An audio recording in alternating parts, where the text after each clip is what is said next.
ਇਹ ਤਾਂ ਖਾਲਿਸਤਾਨ ਜਿੰਦਾਬਾਦ ਦੇ ਨਾਰੇ ਲਾਇਆ ਕਰਨਗੇ ਜੇ ਇੱਕ ਵਾਰੀ ਸੱਤਾ ਤੋਂ ਪਾਸੇ ਰਹਿ ਗਏ, ਕਿਉਂਕਿ ਫਿਰ ਇਹਨਾਂ ਨੂੰ ਪੰਥ ਜਿਹੜਾ ਹੈ, ਕੌਮ ਆ, ਉਹਦੇ ਮਸਲੇ ਫਿਰ ਚੇਤੇ ਆ ਜਾਣਗੇ। ਵੀ ਸਰਦਾਰ ਸੁਖਬੀਰ ਸਿੰਘ ਬਾਦਲ ਕਹਿ ਰਹੇ ਨੇ ਕਿ ਚੰਡੀਗੜ੍ਹ ਪੰਜਾਬ ਨੂੰ ਦਿਓ, ਪੰਜਾਬੀ ਬੋਲਦੇ ਇਲਾਕੇ ਦੇ ਦਿਓ, ਪਾਣੀਆਂ ਦਾ ਮਸਲਾ ਹੱਲ ਕਰ ਦਿਓ। ਤੇ ਇਸ ਗੱਲ ਬਾਰੇ ਫਿਰ ਲੋਕਾਂ ਨੇ ਕਿਹਾ ਵੀ ਹਾਸਾ ਹੀ ਆਉਂਦਾ ਵੀ ਸੁਖਬੀਰ ਸਿੰਘ ਬਾਦਲ ਜੀ, ਤੁਸੀਂ ਉਹੀ ਹੋ ਜਿਨ੍ਹਾਂ ਨੇ ਇਹੋ ਜਿਹੀਆਂ ਗੱਲਾਂ ਕਰਨ ਵਾਲਿਆਂ ਨੂੰ ਰੱਜ ਕੇ ਜਲੀਲ ਕੀਤਾ ਵੀ ਤੁਸੀਂ ਸਾਡਾ ਜਿਹੜਾ ਅਕਾਲੀ ਭਾਜਪਾ ਗੱਠਜੋੜ ਆ ਉਹਨੂੰ ਖਰਾਬ ਕਰਨਾ ਚਾਹੁੰਦੇ ਹੋ, ਤੁਸੀਂ ਇਹੋ ਜਿਹੀਆਂ ਗੱਲਾਂ ਛੇੜਦੇ ਹੋ। ਸਭ ਤੋਂ ਪਹਿਲਾਂ ਲੋਕਾਂ ਦੇ ਮਨਾਂ ਚ ਆਉਂਦਾ ਕਿ ਜੇ ਬਰਗਾੜੀ ਵਾਲੇ ਕਾਂਡ ਨੂੰ ਸਲੀਕੇ ਨਾਲ ਨਜਿੱਠਿਆ ਹੁੰਦਾ ਬਾਦਲ ਪਰਿਵਾਰ ਨੇ ਤਾਂ ਅੱਜ ਆਹ ਦਿਨ ਨਹੀਂ ਸੀ ਦੇਖਣੇ ਪੈਣੇ। ਬਾਦਲ ਦਲ ਨੇ ਸਾਹਿਬ ਸ੍ਰੀ ਗੁਰੂ ਗ੍ਰੰਥ ਸਾਹਿਬ ਦੇ ਮਸਲਿਆਂ ਉੱਤੇ ਤਾਂ ਕਦੇ ਧਰਨੇ ਮੁਜ਼ਾਹਰੇ ਨਹੀਂ ਕੀਤੇ। ਮਤਲਬ ਗੁਰੂ ਗ੍ਰੰਥ ਸਾਹਿਬ ਜੀ ਦੀ ਬੇਅਦਬੀ ਹੋ ਜੇ ਉਹਦੇ ਲਈ ਕੋਈ ਇਹਨਾਂ ਕੋਲੇ ਨਹੀਂ ਆ, ਉਹ ਚਾਹੇ ਹੁਣ ਵੀ ਹੋ ਜਾਵੇ ਤਾਂ ਵੀ ਕੋਈ ਇਹਨਾਂ ਲਈ ਉਹ ਵਿਸ਼ਾ ਨਹੀਂ। ਪਰ ਮਜੀਠੀਏ ਤੇ ਪਰਚਾ ਹੋਇਆ, ਹਾਏ ਮਰ ਗਏ। ਫਿਰ ਪਿੱਟਣ ਲੱਗ ਜਾਂਦੇ ਆ ਜਿਹੜੇ ਚੇਲੇ ਬਾਲ ਕੇ ਆ ਬਾਦਲ ਸੈਨਾ ਕਿ ਹਾਏ ਹਾਏ ਜੀ ਕਾਂਗਰਸ ਨੇ ਆਹ ਕੀਤਾ। ਭਾਈ ਕਾਂਗਰਸ ਕਦੋਂ ਪੰਥ ਬਣਦੀ ਹੈ? ਕਾਂਗਰਸ ਨੇ ਕਦੇ ਕਿਹਾ ਵੀ ਅਸੀਂ ਪੰਥ ਦੇ ਸੇਵਾਦਾਰ ਆ ਜਾਂ ਇਹ ਪੰਥਕ ਪਾਰਟੀ ਹੈ? ਸ਼੍ਰੋਮਣੀ ਕਮੇਟੀ ਦੀ ਚੋਣ ਲੜਦੀ ਆ ਉਹ ਕਾਂਗਰਸ। ਸਿੱਖਾਂ ਦੇ ਗਲ 'ਚ ਹਾਹਾ ਪਾਇਆ ਜਿਹੜਾ ਨਾ ਆਹ ਕਾਂਗਰਸ ਵਾਲਾ, ਉਹ ਵੀ ਬਾਦਲ ਪਰਿਵਾਰ ਦੇ ਪੈਰੋਂ ਪਿਆ। ਟੀਵੀ 84 ਉੱਤੇ ਪ੍ਰੋਗਰਾਮ ਖਬਰ ਦੀ ਖਬਰ ਦੇਖ ਰਹੇ ਸਾਰੇ ਦਰਸ਼ਕਾਂ ਨੂੰ ਮੈਂ ਸਰਬਜੀਤ ਸਿੰਘ ਕਮਾਨ ਫਤਿਹ ਅਰਜ ਕਰਦਾ ਜੀ। ਵਾਹਿਗੁਰੂ ਜੀ ਕਾ ਖਾਲਸਾ, ਵਾਹਿਗੁਰੂ ਜੀ ਕੀ ਫਤਿਹ। ਆਖਰ ਇਹ ਐਲਾਨ ਜਿਹੜਾ ਹੈ ਹੁਣ ਹੋ ਹੀ ਗਿਆ ਕਿ 5 ਜਨਵਰੀ ਨੂੰ ਭਾਰਤ ਦੇ ਪ੍ਰਧਾਨ ਮੰਤਰੀ ਸ਼੍ਰੀ ਨਰਿੰਦਰ ਮੋਦੀ ਪੰਜਾਬ ਦੌਰੇ ਤੇ ਆ ਰਹੇ ਨੇ ਤੇ ਫਿਰੋਜ਼ਪੁਰ ਦੇ ਵਿੱਚ ਰੈਲੀ ਜਿਹੜੀ ਆ ਉਹ ਰੱਖੀ ਆ। ਤੇ ਜਿਹੜਾ ਪੰਜਾਬ ਭਾਜਪਾ ਦਾ ਪ੍ਰਧਾਨ ਆ ਅਸ਼ਵਨੀ ਸ਼ਰਮਾ, ਉਹਨੇ ਕਿਹਾ ਵੀ ਇਹ ਇਤਿਹਾਸਕ ਰੈਲੀ ਹੋਊਗੀ। ਤੇ ਇਸ ਰੈਲੀ ਦੇ ਮੁਤਲਕ ਸਰਦਾਰ ਸੁਖਬੀਰ ਸਿੰਘ ਬਾਦਲ ਨੇ ਕਿਹਾ ਕਿ ਪੰਜਾਬੀ ਬੋਲਦੇ ਇਲਾਕੇ ਸਾਨੂੰ ਦਿਓ। ਉਹਨਾਂ ਨੇ ਪੰਜਾਬ ਦੀ ਰਾਜਧਾਨੀ ਚੰਡੀਗੜ੍ਹ ਪੰਜਾਬ ਨੂੰ ਦੇਣ ਦੀ ਵੀ ਮੰਗ ਕੀਤੀ ਤੇ ਇਹਦੇ ਨਾਲ ਹੀ ਪੰਜਾਬ ਦੇ ਪਾਣੀਆਂ ਦਾ ਮਸਲਾ ਹੱਲ ਕਰਨ ਦੀ ਵੀ ਮੰਗ ਕੀਤੀ ਤੇ ਪੰਜਾਬ ਦੇ ਹਿੱਤ ਲਈ ਕੋਈ ਵੱਡੇ ਐਲਾਨ ਦੀ ਵੀ ਮੰਗ ਕੀਤੀ। ਹੁਣ ਜਦੋਂ ਤਾਂ ਸਰਦਾਰ ਪ੍ਰਕਾਸ਼ ਸਿੰਘ ਬਾਦਲ ਦਾ ਜਾਂ ਬਾਦਲ ਦਲ ਦਾ ਮੋਦੀ ਐਂਡ ਕੰਪਨੀ ਨਾਲ ਗੱਠਜੋੜ ਸੀ, ਉਹਨਾਂ ਟਾਈਮ ਤਾਂ ਸੁੱਖ ਸ਼ਾਂਤੀ ਰੱਖੀ ਆ, ਕਦੇ ਬੁੱਲ ਤੋਂ ਬੁੱਲ ਨਹੀਂ ਚੱਕਿਆ ਹੈਗਾ ਇਹਨਾਂ ਗੱਲਾਂ ਲਈ। ਤੇ ਹੁਣ ਜਦੋਂ ਟੁੱਟ ਗਈ ਧੜਕ ਕਰਕੇ ਵਾਲੇ ਕੰਮ ਹੋਇਆ ਤੇ ਹੁਣ ਪਤਾ ਨਹੀਂ ਕਿੱਥੋਂ ਇਹ ਗੱਲਾਂ ਚੇਤੇ ਆ ਗਈਆਂ। ਪਰ ਸ਼ੁਕਰ ਆ, ਲੋਕ ਕਹਿੰਦੇ ਆ ਵੀ ਜੇਕਰ ਇੱਕ ਵਾਰੀ ਸੱਤਾ ਤੋਂ ਹੋਰ ਪਾਸੇ ਰਹਿ ਗਏ, ਅਜੇ ਤਾਂ ਆਨੰਦਪੁਰ ਦੇ ਮਤੇ ਵਾਲੀਆਂ ਗੱਲਾਂ ਜਾਂ ਪੰਜਾਬ ਦੇ ਹੱਕਾਂ ਦੀ ਗੱਲ ਜਿਹੜੀ ਆ ਉਹ ਚੇਤੇ ਆਈ ਆ ਬਾਦਲ ਪਰਿਵਾਰ ਨੂੰ। ਇਹ ਤਾਂ ਖਾਲਿਸਤਾਨ ਜਿੰਦਾਬਾਦ ਦੇ ਨਾਰੇ ਲਾਇਆ ਕਰਨਗੇ ਜੇ ਇੱਕ ਵਾਰੀ ਸੱਤਾ ਤੋਂ ਪਾਸੇ ਰਹਿ ਗਏ, ਕਿਉਂਕਿ ਫਿਰ ਇਹਨਾਂ ਨੂੰ ਪੰਥ ਜਿਹੜਾ ਹੈ, ਕੌਮ ਆ, ਉਹਦੇ ਮਸਲੇ ਫਿਰ ਚੇਤੇ ਆ ਜਾਣਗੇ। ਸੋ ਅੱਜ ਲੋਕਾਂ ਨੇ ਜਦੋਂ ਇਹ ਗੱਲਾਂ ਸੁਣੀਆਂ ਵੀ ਸਰਦਾਰ ਸੁਖਬੀਰ ਸਿੰਘ ਬਾਦਲ ਕਹਿ ਰਹੇ ਨੇ ਕਿ ਚੰਡੀਗੜ੍ਹ ਪੰਜਾਬ ਨੂੰ ਦਿਓ, ਪੰਜਾਬੀ ਬੋਲਦੇ ਇਲਾਕੇ ਦੇ ਦਿਓ, ਪਾਣੀਆਂ ਦਾ ਮਸਲਾ ਹੱਲ ਕਰ ਦਿਓ, ਤੇ ਇਸ ਗੱਲ ਬਾਰੇ ਫਿਰ ਲੋਕਾਂ ਨੇ ਕਿਹਾ ਵੀ ਹਾਸਾ ਹੀ ਆਉਂਦਾ ਵੀ ਸੁਖਬੀਰ ਸਿੰਘ ਬਾਦਲ ਜੀ, ਤੁਸੀਂ ਉਹੀ ਹੋ ਜਿਨ੍ਹਾਂ ਨੇ ਇਹੋ ਜਿਹੀਆਂ ਗੱਲਾਂ ਕਰਨ ਵਾਲਿਆਂ ਨੂੰ ਰੱਜ ਕੇ ਜਲੀਲ ਕੀਤਾ ਵੀ ਤੁਸੀਂ ਸਾਡਾ ਜਿਹੜਾ ਅਕਾਲੀ ਭਾਜਪਾ ਗੱਠਜੋੜ ਆ ਉਹਨੂੰ ਖਰਾਬ ਕਰਨਾ ਚਾਹੁੰਦੇ ਹੋ, ਤੁਸੀਂ ਇਹੋ ਜਿਹੀਆਂ ਗੱਲਾਂ ਛੇੜਦੇ ਹੋ। ਸੋ ਇਹ ਜਿਹੜੀ ਕਹਾਣੀ ਹੈ, ਇਹਦੇ ਮੁਤਲਕ ਸਿੱਖ ਕੌਮ ਦਾ ਜਿਹੜਾ ਗੁੱਸਾ ਉਹ ਅੱਜ ਵੀ ਬਰਕਰਾਰ ਆ ਕਿ ਅਕਾਲੀ ਭਾਜਪਾ ਗੱਠਜੋੜ ਨੇ ਕਿਸ ਤਰੀਕੇ ਨਾਲ ਪੰਜਾਬ ਦੇ ਵਿੱਚ ਆਪਦੀਆਂ ਜਿਹੜੀਆਂ ਸਿਆਸੀ ਲੋੜਾਂ ਸੀ ਉਹਦੇ ਲਈ ਬੜਾ ਕੁਛ ਕੀਤਾ, ਪਰ ਪੰਜਾਬ ਦਾ ਭਲਾ ਨਹੀਂ ਕੀਤਾ, ਪੰਥ ਦਾ ਭਲਾ ਨਹੀਂ ਕੀਤਾ, ਉਲਟਾ ਨੁਕਸਾਨ ਹੀ ਕੀਤਾ। ਹੁਣ ਜਿਹੜਾ 1 ਸਾਲ ਚੱਲਿਆ ਕਿਸਾਨ ਸੰਘਰਸ਼ ਆ, ਇਹਨੇ ਤਾਂ ਰਹਿੰਦੀ ਖੂੰਹਦੀ ਕਸਰ ਵੀ ਪੂਰੀ ਕਰਤੀ। ਦੋਨਾਂ ਦਲਾਂ ਦੇ ਖਿਲਾਫ ਲੋਕਾਂ ਦੇ ਮਨਾਂ 'ਚ ਬੜਾ ਰੋਹ ਆ ਤੇ ਇਸ ਰੋਹ ਦਾ ਨਤੀਜਾ ਜਿਹੜਾ ਹੈ ਉਹ ਆਪਾਂ ਦੇਖ ਸਕਦੇ ਹਾਂ ਕਿ ਜਦੋਂ ਚੰਡੀਗੜ੍ਹ ਦੇ ਵਿੱਚ ਵੋਟਾਂ ਪਈਆਂ ਨੇ, ਹੁਣ ਪਹਿਲੀ ਵਾਰ ਉੱਥੇ ਆਮ ਆਦਮੀ ਪਾਰਟੀ ਜਿਹੜੀ ਆ ਮੈਦਾਨ ਵਿੱਚ ਉਤਰੀ ਸੀ ਚੰਡੀਗੜ੍ਹ ਨਗਰ ਨਿਗਮ ਦੀਆਂ 'ਚ, ਤੇ ਉੱਥੇ 35 ਵਿੱਚੋਂ 14 ਆਮ ਆਦਮੀ ਪਾਰਟੀ ਵਾਲਿਆਂ ਨੂੰ ਐਵੇਂ ਨਹੀਂ ਮਿਲ ਗਈਆਂ। ਇਹ ਲੋਕਾਂ ਦਾ ਗੁੱਸਾ ਵਾ ਤੇ ਅਕਾਲੀ ਦਲ ਨੂੰ 1 ਤੇ ਭਾਜਪਾ ਨੂੰ 12 ਤੇ ਕਾਂਗਰਸ ਨੂੰ 8 ਜਿਹੜੀਆਂ ਨੇਗੀਆਂ ਉਹ ਸੀਟਾਂ ਉੱਥੇ ਮਿਲੀਆਂ ਨੇ।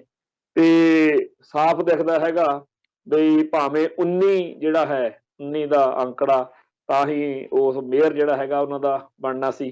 ਹੁਣ ਥੋੜਾ ਜਿਹਾ ਪੇਚ ਫਸ ਗਿਆ ਆਮ ਆਦਮੀ ਪਾਰਟੀ ਦਾ, ਪਰ ਆਮ ਆਦਮੀ ਪਾਰਟੀ ਜਿਹੜੀ ਆ ਉਹਨੂੰ ਜੇ ਚੰਡੀਗੜ੍ਹ ਦੇ ਵਿੱਚ ਇਹ ਹੁਲਾਰਾ ਮਿਲਿਆ ਤਾਂ ਉਹਦੇ ਲਈ ਅਕਾਲੀ ਦਲ ਤੇ ਭਾਜਪਾ ਨੇ ਤੇ ਕਾਂਗਰਸ ਨੇ ਜਿਵੇਂ ਲੋਕਾਂ ਨੂੰ ਨਿਰਾਸ਼ ਕੀਤਾ, ਉਹਦੇ ਵਿੱਚੋਂ ਆਮ ਆਦਮੀ ਪਾਰਟੀ ਨੂੰ ਇਹਨਾਂ ਲੋਕਾਂ ਦਾ ਸਪੋਰਟ ਜਾਂ ਹਮਾਇਤ ਉੱਥੇ ਮਿਲੀ ਹੈ। ਤੇ ਉਹਨਾਂ ਦੇ ਹੁਣ ਹੌਸਲੇ ਹੋਰ ਵੀ ਵਧੇ ਨੇ ਤੇ ਉਹ ਕਹਿੰਦੇ ਅਸੀਂ ਪੰਜਾਬ 'ਚ ਵੀ ਫੱਟੇ ਚੱਕ ਦੇਣੇ ਆ। ਇਹ ਗੱਲ ਵੱਖਰੀ ਆ ਕਿ ਸਾਡੀ ਨਗਰ ਦੇ ਵਿੱਚ ਤਾਂ ਸਾਰੀਆਂ ਸਿਆਸੀ ਪਾਰਟੀਆਂ ਇੱਕੋ ਜਿਹੀਆਂ ਹੀ ਨੇ, ਸੰਤਾ ਸਿੰਘ ਬੰਤਾ ਸਿੰਘ ਸਾਰੇ ਇੱਕੋ ਹੀ ਨੇ, ਹੋਣਾ ਹਵਾਣਾ ਆਮ ਆਦਮੀ ਪਾਰਟੀ ਤੋਂ ਵੀ ਕੁਛ ਨਹੀਂ, ਪਰ ਲੋਕਾਂ ਨੂੰ ਜਿਵੇਂ ਕਹਿੰਦੇ ਆ ਵੀ ਰੋਸ ਬੜਾ ਕਿ ਅਕਾਲੀ ਦਲ ਨੇ ਤੇ ਭਾਜਪਾ ਨੇ ਸਾਡੇ ਨਾਲ ਬੜੀ ਮਾੜੀ ਕੀਤੀ। ਲੋਕ ਭੁੱਲੇ ਨਹੀਂ ਹੈਗੇ ਕਿ ਜਿਹੜਾ ਕਿਸਾਨ ਸੰਘਰਸ਼ ਵਿੱਚ ਸਾਡੀ ਇਹਨਾਂ ਨੇ ਘਸਾਈ ਕਰਾਈ ਹੈ, 1 ਸਾਲ ਸਾਨੂੰ ਸੂਲੀ ਟੰਗੀ ਰੱਖਿਆ, ਗਰਮੀਆਂ ਵਿੱਚ ਸਰਦੀਆਂ ਵਿੱਚ ਉੱਥੇ ਸਾਡੇ ਹੱਡ ਰੋਲ ਤੇ ਸੜਕਾਂ ਤੇ ਸਾਨੂੰ ਰੋਲ ਦਿੱਤਾ। ਤੇ ਇਹ ਸਾਰੀ ਗੱਲ ਲੋਕ ਨਾ ਭੁੱਲੇ ਆ ਤੇ ਨਾ ਭੁੱਲਣਾ ਹੀ ਆ।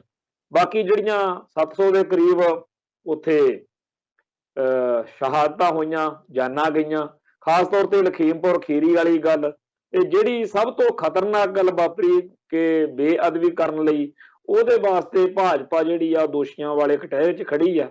ਜਿਹੜਾ ਸਿੰਘੂ ਬਾਰਡਰ ਦੇ ਉੱਤੇ ਬੇਅਦਬੀ ਹੋਈ, ਪੰਜਾਬ ਦੇ ਵਿੱਚ ਬਰਗਾੜੀ ਵਾਲੀ ਬੇਅਦਬੀ ਜਿਹੜੀ ਆ ਉਹ ਅਕਾਲੀ ਦਲ ਦੇ ਪੇਟੇ ਪੈਂਦੀ ਆ। ਸੋ ਕੁੱਲ ਮਿਲਾ ਕੇ ਇਹ ਜਿਹੜਾ ਸਾਰਾ ਸਿਸਟਮ ਆ ਉਹਦੇ ਵਿੱਚ ਹਰ ਗੱਲ ਜਿਹੜੀ ਆ ਉਹ ਇਹਨਾਂ ਦੇ ਖਿਲਾਫ ਜਾਂਦੀ ਆ। ਤੇ ਅੱਜ ਬਠਿੰਡੇ ਦੇ ਵਿੱਚ ਏਦਾਂ ਦੀ ਇੱਕ ਗੱਲ ਵਾਪਰੀ ਵੀ ਉੱਥੇ ਜਿਹੜਾ ਗੁਰਦੁਆਰਾ ਕਿਲ੍ਹਾ ਮੁਬਾਰਕ ਵਾਲਾ, ਉੱਥੇ ਇੱਕ ਔਰਤ ਆਈ ਤੇ ਉਹਨੇ ਵਾਹਵਾ ਮਾਹੌਲ ਖਰਾਬ ਕਰਤਾ ਤੇ ਉਹਦੇ ਕੋਲੋਂ ਫੋਟੋ, ਮਾਚਸ, ਸਮਾਰਟਫੋਨ ਸੀਗਾ ਤੇ ਉਹ ਕਾਫੀ ਪੜ੍ਹੀ ਲਿਖੀ ਲੱਗਦੀ ਸੀ, ਅੰਗਰੇਜ਼ੀ ਵੀ ਬੋਲਦੀ ਸੀ, ਪਰ ਉਹਦਾ ਜਿਹੜਾ ਸਾਰਾ ਵਿਹਾਰ ਸੀਗਾ ਉਹ ਬੜਾ ਸ਼ੱਕੀ ਸੀਗਾ। ਤੇ ਕਿਉਂਕਿ ਉਦੋਂ ਪਹਿਲਾਂ ਅੱਜ ਜਿਹੜਾ ਈਨਾ ਖੇੜਾ ਪਿੰਡ ਆ ਮੁਕਤਸਰ ਦੇ ਕੋਲ, ਉੱਥੇ ਸਵੇਰੇ ਇੱਕ ਬੰਦੇ ਨੇ ਸਾਹਿਬ ਸ੍ਰੀ ਗੁਰੂ ਗ੍ਰੰਥ ਸਾਹਿਬ ਦੇ ਸਰੂਪ ਦੀ ਬੇਹੁਰਮਤੀ ਕੀਤੀ ਤੇ ਸ਼ਾਸਤਰਾਂ ਦੀ ਵੀ ਬੇਹੁਰਮਤੀ ਕੀਤੀ ਸੀ ਗੁਰਦੁਆਰਾ ਸਾਹਿਬ 'ਚ। ਇਸ ਕਰਕੇ ਇਹ ਜਿਹੜਾ ਕਿਲ੍ਹਾ ਮੁਬਾਰਕ ਵਾਲੀ ਘਟਨਾ ਸੀਗੀ ਇਹਦੇ ਬਾਰੇ ਵੀ ਕਾਫੀ ਸਨਸਨੀ ਜੀ ਫੈਲ ਗਈ। ਜਦੋਂ ਵੀ ਕਿਤੇ ਇਸ ਤਰ੍ਹਾਂ ਦੀਆਂ ਬੇਅਦਬੀ ਵਾਲੀਆਂ ਵਾਰਦਾਤਾਂ ਦਾ ਜਾਂ ਗੁਰੂ ਘਰ ਨਾਲ ਸੰਬੰਧਿਤ ਕੋਈ ਗੱਲ ਦਾ ਚਰਚਾ ਛਿੜਦਾ ਤਾਂ ਸਭ ਤੋਂ ਪਹਿਲਾਂ ਲੋਕਾਂ ਦੇ ਮਨਾਂ 'ਚ ਆਉਂਦਾ ਕਿ ਜੇ ਬਰਗਾੜੀ ਵਾਲੇ ਕਾਂਡ ਨੂੰ ਸਲੀਕੇ ਨਾਲ ਨਜਿੱਠਿਆ ਹੁੰਦਾ ਬਾਦਲ ਪਰਿਵਾਰ ਨੇ ਤਾਂ ਅੱਜ ਆਹ ਦਿਨ ਨਹੀਂ ਸੀ ਦੇਖਣੇ ਪੈਣੇ। ਹੁਣ ਇਹ ਕਹਿੰਦੇ ਆ ਸਾਡਾ ਕੋਈ ਦੋਸ਼ ਹੀ ਕੋਈ ਨਹੀਂ। ਲੋਕ ਕਹਿੰਦੇ ਆ ਭਰਾਵੋ ਕਾਹਨੂੰ ਭੁੱਲਿਆ, ਤੁਸੀਂ ਸਰਸੇ ਡੇਰਿਆਂ ਨਾਲ ਤੁਹਾਡੀ ਯਾਰੀ ਸੀ, ਵੋਟਾਂ ਦਾ ਤੁਹਾਨੂੰ ਲਾਲਚ ਸੀ। ਤੇ ਜਿਹੜਾ ਉਹ ਇੱਕ ਉਹਦੀ ਬੇਕਾਰ ਜੀ ਫਿਲਮ ਆਈ ਸੀਗੀ ਮੈਸੇਂਜਰ ਆਫ ਗੋਡ, ਉਹ ਸ਼ਦਾਈ ਦੀ ਸਰਸੇ ਵਾਲੇ ਦੀ, ਉਹਦੇ ਪੋਸਟਰਾਂ ਦੀ ਰਾਖੀ ਲਈ ਤਾਂ ਪੁਲਿਸ ਲਾਈ ਹੋਈ ਸੀ ਤੇ ਸਿੱਖਾਂ ਦੇ ਇਸ਼ਟ ਸਾਹਿਬ ਸ੍ਰੀ ਗੁਰੂ ਗ੍ਰੰਥ ਸਾਹਿਬ ਦੇ ਸਰੂਪ ਲਈ ਕੋਈ ਚਿੱਤ ਚੇਤਾ ਨਹੀਂ ਸੀ। ਤੇ ਉਦੋਂ ਤਾਂ ਡੇਰਾ ਸਰਸਾ ਦਾ ਪਿਆਰ ਇੰਨਾ ਚੜਿਆ ਹੋਇਆ ਸੀਗਾ ਵੀ ਸਿੱਖਾਂ ਉੱਤੇ ਡਾਂਗਾਂ ਗੋਲੀਆਂ ਚਲਾ ਕੇ ਸ਼ਹੀਦ ਕਰਨਾ ਤੇ ਬੇਦੋਸ਼ੇ ਸਿੱਖ ਨੌਜਵਾਨਾਂ ਤੇ ਪਰਚੇ ਦਰਜ ਕਰਨਾ, ਉਦੋਂ ਤਾਂ ਇਹ ਫਤੂਰ ਚੜਿਆ ਹੋਇਆ ਸੀ। ਉਹ ਡੇਰਾ ਸਰਸਾ ਦਾ ਜਾਂ ਬੇਅਦਬੀ ਕਰਨ ਵਾਲੀ ਧਿਰ ਦਾ ਜਿਵੇਂ ਸਾਥ ਸਹਿਯੋਗ ਬਾਦਲ ਦਲ ਨੇ ਦਿੱਤਾ ਤੇ ਅੱਜ ਤੱਕਰ ਵੀ ਜਿਹੜਾ ਦਿਲੋਂ ਉਧਰ ਹੀ ਆ ਵੀ ਕੰਮ, ਇੱਕ ਵੀ ਜਿਹੜਾ ਸ਼ਬਦ ਆ ਉਹ ਡੇਰਾ ਸਰਸਾ ਦੇ ਖਿਲਾਫ ਨਹੀਂ ਬੋਲਿਆ ਹੈਗਾ ਕਿ ਜਿਹੜੀਆਂ ਬੇਅਦਬੀਆਂ ਉਹਨਾਂ ਦਿਨਾਂ ਦੇ ਵਿੱਚ ਇਹਨਾਂ ਡੇਰੇ ਸਰਸੇ ਵਾਲਿਆਂ ਨੇ ਕੀਤੀਆਂ ਨੇਗੀਆਂ। ਸੋ ਇਸ ਤਰੀਕੇ ਦੇ ਨਾਲ ਇਹਨਾਂ ਬਾਦਲ ਗਲੀਆਂ ਦਾ ਜਿਹੜਾ ਲੋਕਾਂ ਦੇ ਮਨਾਂ ਦੇ ਵਿੱਚ ਅਕਸਵਾ ਉਹ ਬਹੁਤ ਖਤਰਨਾਕ ਆ, ਬਹੁਤ ਮਾੜਾ ਹੈ। ਆ ਜਦੋਂ ਹੁਣ ਮਜੀਠੀਆ ਉੱਤੇ ਇੱਕ ਪਰਚਾ ਹੋ ਗਿਆ, ਚਲੋ ਉਹਨੂੰ ਜ਼ਮਾਨਤ ਮਿਲ ਜਾਣੀ ਆ, ਸਾਰਿਆਂ ਨੂੰ ਪਤਾ ਹੀ ਹੈਗਾ ਵੀ ਇਹ ਕਿਹੋ ਜਿਹੀ ਕਹਾਣੀ ਆ ਤੇ ਕੀ ਇਹਦਾ ਬਣਨਾ। ਤੇ ਜਦੋਂ ਇਹ ਪਰਚਾ ਬਣਿਆ ਤਾਂ ਉਹਨੇ ਹਾਈ ਕੋਰਟ 'ਚ ਬੇਲ ਲਾਤੀ ਤੇ ਇਹਨਾਂ ਨੇ ਥਾਂ ਥਾਂ ਦੇ ਉੱਤੇ ਧਰਨੇ ਮੁਜ਼ਾਹਰੇ ਕਰਨੇ ਸ਼ੁਰੂ ਕਰਤੇ। ਬਾਦਲ ਦਲ ਨੇ ਸਾਹਿਬ ਸ੍ਰੀ ਗੁਰੂ ਗ੍ਰੰਥ ਸਾਹਿਬ ਦੇ ਮਸਲਿਆਂ ਉੱਤੇ ਤਾਂ ਕਦੇ ਧਰਨੇ ਮੁਜ਼ਾਹਰੇ ਨਹੀਂ ਕੀਤੇ। ਮਤਲਬ ਗੁਰੂ ਗ੍ਰੰਥ ਸਾਹਿਬ ਜੀ ਦੀ ਬੇਅਦਬੀ ਹੋ ਜੇ ਉਹਦੇ ਲਈ ਕੋਈ ਇਹਨਾਂ ਕੋਲੇ ਨਹੀਂ ਆ, ਉਹ ਚਾਹੇ ਹੁਣ ਵੀ ਹੋ ਜਾਵੇ ਤਾਂ ਵੀ ਕੋਈ ਇਹਨਾਂ ਲਈ ਉਹ ਵਿਸ਼ਾ ਨਹੀਂ। ਪਰ ਮਜੀਠੀਏ ਤੇ ਪਰਚਾ ਹੋਇਆ, ਹਾਏ ਮਰ ਗਏ। ਸੋ ਇਸ ਮਾਹੌਲ ਦੇ ਵਿੱਚ ਜਿਹੜਾ ਬਾਦਲ ਦਲ ਆ ਜਾਂ ਬਾਦਲ ਪਰਿਵਾਰ ਆ ਉਹ ਲੋਕਾਂ ਦੇ ਹਮੇਸ਼ਾ ਦੰਦਕੜਾ ਤੇ ਹੀ ਰਹਿੰਦਾ ਤੇ ਉਹ ਆਪਦੇ ਆਪ ਨੂੰ ਫੜਾਂ ਜਿਹੀਆਂ ਮਾਰ ਕੇ ਵੀ ਜੀ ਜਿਨ੍ਹਾਂ ਨੇ ਬੇਅਦਬੀ ਕੀਤੀ ਆ, ਜਿਨ੍ਹਾਂ ਨੇ ਕਰਾਈ ਆ, ਉਹਨਾਂ ਦਾ ਕੱਖ ਨਾ ਰਵੇ, ਜਿਨ੍ਹਾਂ ਨੇ ਸਿਆਸਤ ਕੀਤੀ ਆ ਉਹਨਾਂ ਦਾ ਕੱਖ ਨਾ ਰਵੇ। ਇਹਨਾਂ ਗੱਲਾਂ ਦਾ ਕੀ ਆ, ਸਾਰੀ ਦੁਨੀਆ ਨੂੰ ਪਤਾ ਹੀ ਆ ਕਿ ਜਿਹੜੀ ਬਰਗਾੜੀ ਵਾਲੀ ਬੇਅਦਬੀ ਆ ਉਹਦੇ ਪਿੱਛੇ ਡੇਰਾ ਸਰਸੇ ਵਾਲੇ ਸੀ ਤੇ ਡੇਰਾ ਸਰਸਾ ਨਾਲ ਤੁਹਾਡੀ ਯਾਰੀ ਸੀ। ਹੁਣ ਸਾਨੂੰ ਇਹ ਤਾਂ ਨਹੀਂ ਪਤਾ ਹੈਗਾ ਵੀ ਤੁਹਾਡੀ ਉਹਨਾਂ ਨਾਲ ਬੈਠ ਕੇ ਨਿਬੜੀ ਸੀਗੀ ਕਿ ਅਸੀਂ ਬੇਅਦਬੀ ਕਰਾਂਗੇ ਕਿ ਨਹੀਂ, ਪਰ ਇਸ ਗੱਲ ਦਾ ਤਾਂ ਦੋਸ਼ੀ ਤੁਸੀਂ ਹੈਗੇ ਹੀ ਹੋ ਨਾ ਕਿ ਉਹਦਾ ਇਨਸਾਫ ਤੁਸੀਂ ਦੇਣਾ ਸੀ, ਤੁਹਾਨੂੰ ਰਾਜ ਭਾਗ ਦਿੱਤਾ ਸੀ। ਫਿਰ ਪਿੱਟਣ ਲੱਗ ਜਾਂਦੇ ਆ ਜਿਹੜੇ ਚੇਲੇ ਬਾਲ ਕੇ ਆ ਬਾਦਲ ਸੈਨਾ ਕਿ ਹਾਏ ਹਾਏ ਜੀ ਕਾਂਗਰਸ ਨੇ ਆਹ ਕੀਤਾ। ਭਾਈ ਕਾਂਗਰਸ ਕਦੋਂ ਪੰਥ ਬਣਦੀ ਹੈ? ਕਾਂਗਰਸ ਨੇ ਕਦੇ ਕਿਹਾ ਵੀ ਅਸੀਂ ਪੰਥ ਦੇ ਸੇਵਾਦਾਰ ਆ ਜਾਂ ਇਹ ਪੰਥਕ ਪਾਰਟੀ ਹੈ? ਸ਼੍ਰੋਮਣੀ ਕਮੇਟੀ ਦੀ ਚੋਣ ਲੜਦੀ ਆ ਉਹ ਕਾਂਗਰਸ। ਕਾਂਗਰਸ ਜਿਹੜੀ ਆ ਉਹਦੇ ਜ਼ੁਲਮਾਂ ਨੂੰ, ਕਾਂਗਰਸ ਨੂੰ ਤਾਂ ਪੰਜਾਬ 'ਚ ਪੰਚਾਇਤ ਮੈਂਬਰ ਵੀ ਨਹੀਂ ਸੀ ਬਣਨਾ ਕਦੇ, ਜੇਕਰ ਬਾਦਲ ਪਰਿਵਾਰ ਜਾਂ ਬਾਦਲ ਦਲ ਜਿਹੜਾ ਹੈਗਾ ਉਹ ਬੰਦੇ ਦਾ ਪੁੱਤ ਬਣ ਕੇ ਚੱਲਦਾ। ਸਿੱਖਾਂ ਦੇ ਗਲ 'ਚ ਫਾਹਾ ਪਾਇਆ ਜਿਹੜਾ ਨਾ ਆਹ ਕਾਂਗਰਸ ਵਾਲਾ, ਉਹ ਵੀ ਬਾਦਲ ਪਰਿਵਾਰ ਦੇ ਪੈਰੋਂ ਪਿਆ। ਹੁਣ ਬਾਦਲ ਨੇ ਜਿਹੜਾ ਕਰਤੂਤ ਕੀਤੀ ਬਾਦਲ ਪਰਿਵਾਰ ਨੇ, ਉਹ ਤੋਂ ਭੱਜ ਕੇ ਲੋਕਾਂ ਨੇ ਕਾਂਗਰਸ ਲਿਆਂਦੀ ਸੀ। ਹੁਣ ਕਾਂਗਰਸ ਨੇ ਵੀ ਚੰਦ ਚਾੜਤਾ, ਨਹੀਂ ਕੀਤਾ ਇਨਸਾਫ, ਨਾ ਨਸ਼ਿਆਂ 'ਚ ਨਾ ਬੇਅਦਬੀ ਦੇ ਮਸਲਿਆਂ ਤੇ।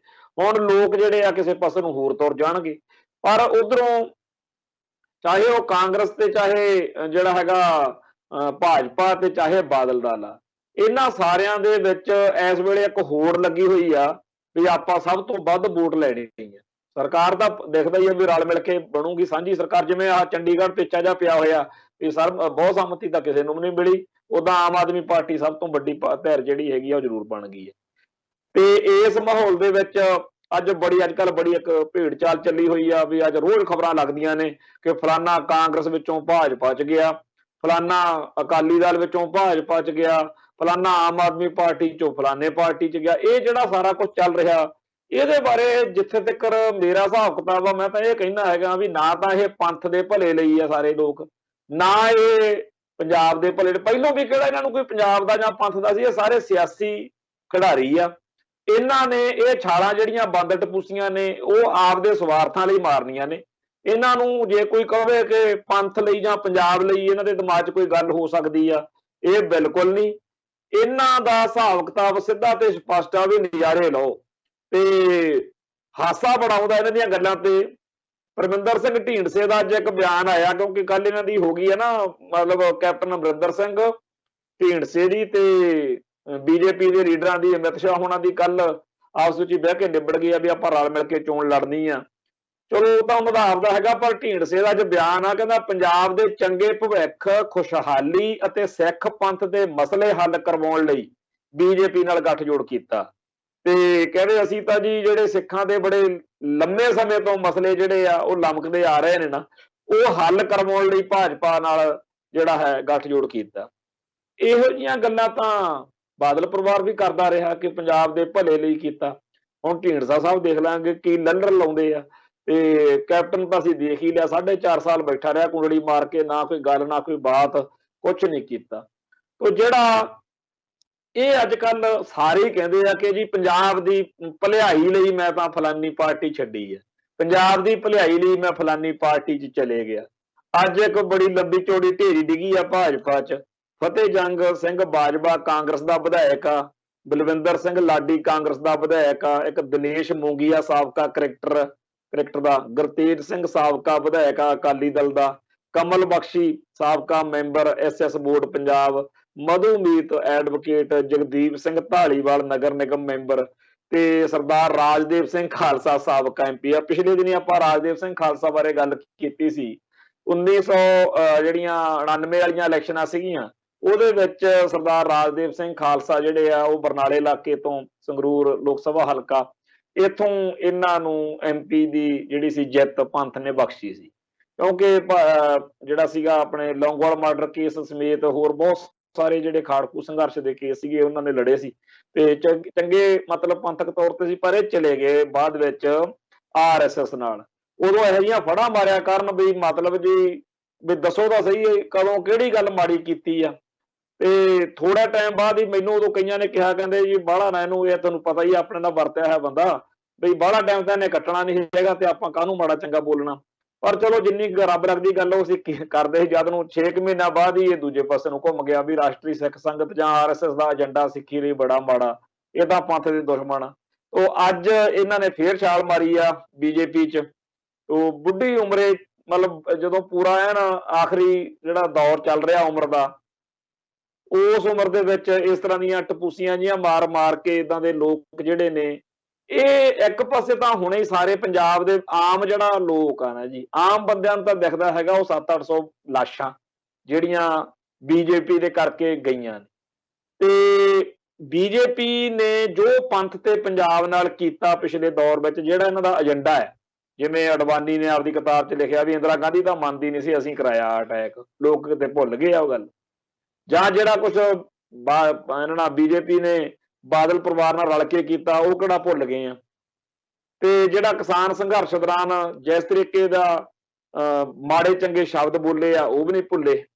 ਤੇ ਹੁਣ ਇਹਨਾਂ ਨੂੰ ਲੱਗਦਾ ਕਿ ਅਸੀਂ ਪੰਜਾਬ ਦੇ ਵਿੱਚ ਆਹ ਜਿਹੜੇ ਸਾਰੇ ਲੱਕੜ ਤਿੰਬੜ ਜਿਹਾ ਇਕੱਠਾ ਕਰਕੇ ਇਹਦੇ ਨਾਲ ਇੱਕ ਬਹੁਤ ਵਧੀਆ ਪ੍ਰਭਾਵ ਬਣਾ ਲਾਂਗੇ ਤੇ ਪੰਜਾਬ ਦੇ ਵਿੱਚ ਆਪਦੀ ਸਰਕਾਰ ਬਣਾ ਲੈਣੀ ਹੈ। ਹੁਣ ਜਿਹੜੀ ਉਹ ਚੱਲਦੀ ਹੈਗੀ ਆ ਈਵੀਐਮ ਮਸ਼ੀਨ ਦੀ ਗੜਬੜ, ਉਹਦੇ ਨਾਲ ਹੋ ਸਕਦਾ ਬਈ ਕੋਈ ਗੱਲ ਬਣ ਜਾਵੇ, ਪਰ ਜੇ ਕਹੀਏ ਵੀ ਪੰਜਾਬ ਦੇ ਲੋਕ ਬੀਜੇਪੀ ਨੂੰ ਵੋਟ ਪਾਉਣ ਦੇਣਗੇ, ਇਹ ਨਾਮੁਮਕਿਨ। ਜਿਹੜੀ ਵੋਟ ਕਿਸਾਨ ਸੰਘਰਸ਼ ਦੇ ਕਰਕੇ ਮਾੜੀ ਮੋਟੀ ਇਹਨਾਂ ਨੂੰ ਪੈ ਸਕਦੀ ਸੀ, ਉਹ ਕਿਸਾਨਾਂ ਨੇ ਇੱਕ ਆਪਦੀ ਆਰਗੇਨਾਈਜੇਸ਼ਨ, ਆਪਦਾ ਪਲੇਟਫਾਰਮ ਬਣਾ ਲਿਆ, ਉਹ ਤਾਂ ਉੱਥੇ ਰੁਕ ਜਾਣੀ ਆ ਬਲਵੀਰ ਸਿੰਘ ਰਾਜੇਵਾਲ ਦੀ ਕਮਾਂਡ ਹੇਠ। ਕਿਸਾਨਾਂ ਦੀ ਵੋਟ ਆ ਜਿਹੜੀ ਕਿਸਾਨ ਯੂਨੀਅਨਾਂ ਦੀ ਵੋਟ ਆ, ਨਾ ਤਾਂ ਉਹ ਆਮ ਆਦਮੀ ਪਾਰਟੀ ਨੂੰ ਪੈਂਦੀ ਆ, ਨਾ ਉਹ ਕਾਂਗਰਸ ਨੂੰ ਪੈਂਦੀ ਆ ਇਸ ਵਾਰੀ, ਨਾ ਉਹ ਬਾਦਲ ਦਲ ਨੂੰ ਪੈਂਦੀ ਆ, ਤੇ ਨਾ ਉਹ ਬੀਜੇਪੀ ਨੂੰ ਪੈਂਦੀ ਆ। ਉਹ ਵੋਟ ਤਾਂ ਉਹ ਤਾਂ ਰੋਕ ਲਈ ਐਤਕੀ ਇਹਨਾਂ ਨੇ। ਤੇ ਜਿਹੜੀ ਬਹੁਤ ਜਿਹੜੀ ਕਾਂਗਰਸ ਜਾਂ ਬਾਦਲ ਦਲ ਤੋਂ ਸਤੇ ਹੋਏ ਲੋਕਾਂ ਦੀ ਵੋਟ ਆ, ਉਹ ਆਮ ਆਦਮੀ ਪਾਰਟੀ ਨੂੰ ਤਾਂ ਭੁਗਤ ਸਕਦੀ ਆ, ਪਰ ਉਹ ਇਹਨਾਂ ਨੂੰ ਬੀਜੇਪੀ ਵਾਲਿਆਂ ਨੂੰ ਨਹੀਂ ਭੁਗਤ ਸਕਦੀ। ਸੋ ਬੀਜੇਪੀ ਦੀ ਵੋਟ ਆ ਜਿਹੜੀ, ਉਹ ਕਿਹੜੀ ਆ ਜਿਹਦੇ ਸਿਰ ਦੇ ਉੱਤੇ ਫੜਾ ਮਾਰਦੇ ਆ ਕਿ 117 ਹਲਕਿਆਂ ਦੇ ਵਿੱਚ ਚੋਣ ਲੜਨੀ ਆ ਤੇ ਜਿੱਤਣੀ ਆ, ਉਹ ਪਤਾ ਨਹੀਂ। ਆ ਜਿਹੜੇ ਇੰਨੇ ਢੇਰੀਆਂ ਇਕੱਠੇ ਕਰੀ ਜਾਂਦੇ ਆ, ਉਹ ਪਤਾ ਨਹੀਂ ਕਿੱਥੋਂ ਕਿਹੜੇ ਲੋਕ ਨੇ ਜਿਹੜੇ ਸਮਝਦੇ ਆ ਕਿ ਅਸੀਂ ਜਿਹੜੇ ਹੈਗੇ ਆ ਬੀਜੇਪੀ ਦੇ ਪਲੇਟਫਾਰਮ ਤੋਂ ਟਿਕਟਾਂ ਲੈ ਕੇ ਇਲੈਕਸ਼ਨ ਲੜ ਕੇ ਐਮਐਲਏ ਬਣ ਜਾਣਾ। ਖੈਰ ਚਲੋ, ਸੁਪਨੇ ਹਰੇਕ ਦੇ ਹੁੰਦੇ ਆ, ਸਿਆਸੀ ਬੰਦਿਆਂ ਨੇ ਸਿਆਸਤ ਕਰਨੀ ਹੁੰਦੀ ਆ, ਪਰ ਗੱਲ ਇਹ ਹੈ ਕਿ ਪੰਜਾਬ ਦੇ ਵਿੱਚ ਇਹਨਾਂ ਚੋਣਾਂ ਤੋਂ ਬਾਅਦ ਵਿੱਚ ਚਾਹੇ ਜਿਹੜੀ ਮਰਜ਼ੀ ਪਾਰਟੀ ਦੀ ਸਰਕਾਰ ਹੋਵੇ, ਕੀ ਕੋਈ ਇਨਕਲਾਬੀ ਬਦਲਾਅ ਆ ਸਕੇਗਾ? ਪੰਜਾਬ ਦੀ ਧਰਤੀ ਜਿਹੜੀ ਕਿ ਇਤਿਹਾਸ ਦੇ ਵਿੱਚ ਬਹੁਤ ਸ਼ਾਨਦਾਰ ਇਤਿਹਾਸ ਆ ਪੰਜਾਬ ਦਾ, ਪਰ ਜਿਹੜੇ ਹਾਲਾਤ 1947 ਤੋਂ ਹੁਣ ਤੱਕ ਇੱਥੇ ਬਣਾਏ ਗਏ ਨੇ, ਇਸ ਧਰਤੀ ਨੂੰ ਸਭ ਤੋਂ ਭੈੜੀ, ਮਾੜੀ, ਘਟੀਆ, ਨਕੰਮੀ, ਨਸ਼ੇੜੀਆਂ ਦੀ ਧਰਤੀ, ਬਦਮਾਸ਼ਾਂ ਦੀ ਧਰਤੀ, ਅਸਭਿਅਕ ਤੇ ਫੂਹੜ ਲੋਕਾਂ ਦੀ ਧਰਤੀ ਬਣਾਉਣ ਦੇ ਲਈ ਜਿਸ ਤਰੀਕੇ ਨਾਲ ਭਾਰਤੀ ਹਕੂਮਤ ਵੱਲੋਂ ਮਿਹਨਤ ਕੀਤੀ ਜਾ ਰਹੀ ਆ, ਉਸ ਸਾਰੇ ਕਾਸੇ ਕਰਕੇ ਇੱਥੇ ਬਹੁਤ ਮਾੜੇ ਤੋਂ ਮਾੜਾ ਜਿਹੜਾ ਹੈਗਾ ਉਹ ਵਾਪਰ ਚੁੱਕਿਆ। ਜਿਵੇਂ ਗੀਤਾਂ ਵਾਲੇ ਕਹਿੰਦੇ ਆ ਵੀ ਮਾੜਿਆਂ ਤੋਂ ਮਾੜੇ ਦਿਨ ਦੇਖੇ ਨੇ ਪੰਜਾਬ ਨੇ। ਪਰ ਦੂਜੀ ਗੱਲ ਇਹ ਹੈ ਕਿ ਇਸੇ ਧਰਤੀ ਤੋਂ ਬਾਰ-ਬਾਰ ਜਿਹੜਾ ਹੈ ਉਹ ਇਹੋ ਜਿਹੀ ਇੱਕ ਅਣਖ ਗੈਰਤ ਵਾਲਾ ਮਾਦਾ ਜਿਹੜਾ ਹੈ ਉੱਭਰ ਕੇ ਸਮੇਂ ਦੇ ਹਾਕਮਾਂ ਨੂੰ ਲਲਕਾਰਦਾ ਰਿਹਾ। ਜਿਹੜੇ ਪੰਜਾਬ ਨੂੰ ਬਿਲਕੁਲ ਗਿਆ ਗੁਜ਼ਰਿਆ ਦੱਸਿਆ ਗਿਆ, ਉੜਤਾ ਪੰਜਾਬ ਵਰਗੀਆਂ ਫਿਲਮਾਂ ਬਣੀਆਂ ਆ ਸਾਡੇ ਸਾਹਮਣੇ ਆ, ਸਾਲ ਭਰ ਪੂਰਾ ਕਿਸਾਨ ਮੋਰਚੇ ਦੌਰਾਨ ਦਿੱਲੀ ਨੂੰ ਉਹ ਵੰਗਾਰਦਾ ਰਿਹਾ। ਬੇਸ਼ੱਕ ਬਹੁਤ ਕਮੀਆਂ ਨੇ, ਬਹੁਤ ਘਾਟਾਂ ਨੇ, ਤੇ ਇੱਥੋਂ ਤੱਕ ਕਿ ਜਿਹੜੀ ਲੀਡਰਸ਼ਿਪ ਸੀ ਉਹਦੇ ਵੀ ਚੀਕ ਚਿੰਗਾੜੇ ਸਾਡੇ ਸਾਹਮਣੇ ਆ ਵੀ ਕਾਮਰੇਡੀ ਰੰਗ ਚ ਰੰਗੇ ਹੋਏ ਕਿਸਾਨ ਯੂਨੀਅਨਾਂ ਦੇ ਆਗੂਆਂ ਨੇ ਕਈ ਕਮਲ ਉਹਨਾਂ ਦਿਨਾਂ ਚ ਵੀ ਕੁੱਟੇ, ਜਿਹਦੇ ਕਰਕੇ ਕਾਫੀ ਵਿਵਾਦ ਪੈਦਾ ਹੁੰਦੇ ਰਹੇ। ਤੇ ਹੁਣ ਵੀ ਇੱਕ ਚਿੱਠੀ ਉਹਨਾਂ ਦੀ ਸਾਰਿਆਂ ਨੂੰ ਖਿਲਾਰੇ ਪਾਈ ਫਿਰਦੀ ਆ, ਜਿਹਦੇ ਤਹਿਤ ਇਹ ਗੱਲ ਨੰਗੀ ਹੋਈ ਆ ਕਿ ਮੋਦੀ ਬੇਸ਼ੱਕ ਸਾਰੇ ਕਾਨੂੰਨ ਰੱਦ ਕਰਨ ਨੂੰ ਤਿਆਰ ਹੋਇਆ ਫਿਰਦਾ ਸੀ, ਤੇ ਇਹ ਉਦੋਂ ਪਹਿਲਾਂ ਚਿੱਠੀਆਂ ਲਿਖ ਕੇ ਵਿੱਚ ਵਿਚਾਲੜਾ ਜਿਹਾ ਰਾਹ ਲੱਭਦੇ ਫਿਰਦੇ ਸੀ। ਸੋ ਇਸ ਤਰੀਕੇ ਨਾਲ ਇਹਨਾਂ ਕਿਸਾਨ ਯੂਨੀਅਨਾਂ ਦੀ ਲੀਡਰਸ਼ਿਪ ਜਿਹੜੀ ਆ, ਉਹਦਾ ਜਿਹੜਾ ਕਹਿ ਦਈਏ ਵੀ ਨਿਕੰਮਾਪਣ, ਜਿਹੜਾ ਉਹਨਾਂ ਨੂੰ ਬੇਸਮਝੀ, ਇਹ ਸਾਰੀਆਂ ਗੱਲਾਂ ਵੀ ਨਾਲ ਦੀ ਨਾਲ ਜ਼ਾਹਿਰ ਹੁੰਦੀਆਂ। ਪਰ ਇਹਨਾਂ ਸਾਰੀਆਂ ਘਾਟਾਂ ਕਮਜ਼ੋਰੀਆਂ ਚਾਹੇ ਉਹ ਲੋਕਾਂ 'ਚ ਨੇ, ਹੈਗੀਆਂ ਘਾਟਾਂ ਵੀ ਹੁੰਦੀਆਂ ਲੋਕਾਂ 'ਚ, ਤੇ ਚਾਹੇ ਉਹ ਲੀਡਰਸ਼ਿਪ 'ਚ, ਪਰ ਪੰਜਾਬ ਫਿਰ ਵੀ ਇੰਨੇ ਜੋਗਾ ਹੈਗਾ ਕਿ ਸਭ ਤੋਂ ਘੈਂਟ, ਸਭ ਤੋਂ ਜ਼ਬਰਦਸਤ, ਜਿਹਨੂੰ ਕਹਿੰਦੇ ਸੀ ਇਹਦੀ ਤਾਂ ਧੌਣ ਆ ਜਿਹੜੀ ਉਹ ਲੋਹੇ ਦੀ ਬਣੀ ਆ, ਉਸ ਮੋਦੀ ਸਰਕਾਰ ਨੂੰ ਝੁਕਾਉਣ ਜੋਗਾ ਜਿਹੜਾ ਹੈ ਉਹ ਵੀ ਇੱਥੇ ਜੁਰਤ ਜਿਹੜੀ ਆ, ਅਣਖ ਜਿਹੜੀ ਆ, ਉਹ ਪੰਜਾਬ ਦੇ ਲੋਕਾਂ 'ਚ ਅੱਜ ਵੀ ਹੈਗੀ ਹੈ। ਸੋ ਪੰਜਾਬ ਨੂੰ ਸਾਰੇ ਭਾਰਤ ਨਾਲੋਂ ਇੱਕ ਵੱਖਰਾ ਹੋਣ ਦਾ ਮਾਣ ਸਦਾ ਹੀ ਹੈ, ਤੇ ਇੱਥੇ ਅਣਖ ਗੈਰਤ ਵਾਲਾ ਮਾਦਾ ਜਿਹੜਾ ਉਹ ਕਿਸੇ ਨਾ ਕਿਸੇ ਰੂਪ ਦੇ ਵਿੱਚ ਆਪਦਾ ਜੌਹਰ ਦਿਖਾਉਂਦਾ ਰਿਹਾ। ਸੋ ਅਸੀਂ ਇਹ ਸਮਝਦੇ ਹਾਂ ਕਿ ਜਿਹੜੀ ਅੱਗੇ ਸਿੱਧਾ ਜਿਹਾ ਹੁੰਦਾ ਸੀ ਵੀ ਜੇ ਕਾਂਗਰਸ ਨੇ 84 ਦੇ ਵਿੱਚ ਦਰਬਾਰ ਸਾਹਿਬ ਤੇ ਹਮਲਾ ਕੀਤਾ ਤਾਂ ਉਹਦੇ ਗੁੱਸੇ ਦੇ ਵਿੱਚ ਬੇਸ਼ੱਕ ਵੋਟਾਂ ਦਾ ਇਲੈਕਸ਼ਨ ਸਿਸਟਮ ਦਾ ਬਾਈਕਾਟ ਕਰਨ ਵਾਲੀ ਗੱਲ ਸੀ ਕਿ ਜਿਸ ਭਾਰਤੀ ਹਕੂਮਤ ਨੇ ਸਾਡੇ ਸਭ ਤੋਂ ਜਾਨੋਂ ਪਿਆਰੇ ਗੁਰਧਾਮਾਂ ਦੇ ਉੱਤੇ ਅਟੈਕ ਕੀਤਾ ਹੈ ਤਾਂ ਫਿਰ ਅਸੀਂ ਇਸ ਸਿਸਟਮ ਦਾ ਬਾਈਕਾਟ ਕਰੀਏ। ਪਰ ਲੋਕਾਂ ਨੇ ਫਿਰ ਵੀ ਉਸ ਮੌਕੇ ਬਾਦਲ ਦਲ ਮਾਫ ਕਰਨਾ, ਲੌਂਗੋਵਾਲ ਦੇ ਮਰਡਰ ਤੋਂ ਬਾਅਦ ਵਿੱਚ ਬਰਨਾਲਾ ਜਿਹੜਾ ਸੀਗਾ ਉਹਨੂੰ ਮੁੱਖ ਮੰਤਰੀ ਬਣਾਉਣ ਲਈ ਰੋਹ ਵਿੱਚ ਵੋਟ ਪਾਈ ਕਿ ਅਸੀਂ ਤਾਂ ਵੋਟ ਫਿਰ ਪਾਉਣੀ ਹੈ। ਤੋ ਜਿਹੜਾ ਵੋਟਾਂ ਰਾਹੀਂ ਰੋਹ ਜ਼ਾਹਿਰ ਕਰਨਾ ਉਹ ਇਸ ਵਾਰ ਸਿੱਧਮ ਸਿੱਧਾ ਜਿਹਾ ਨਹੀਂ ਹੈਗਾ।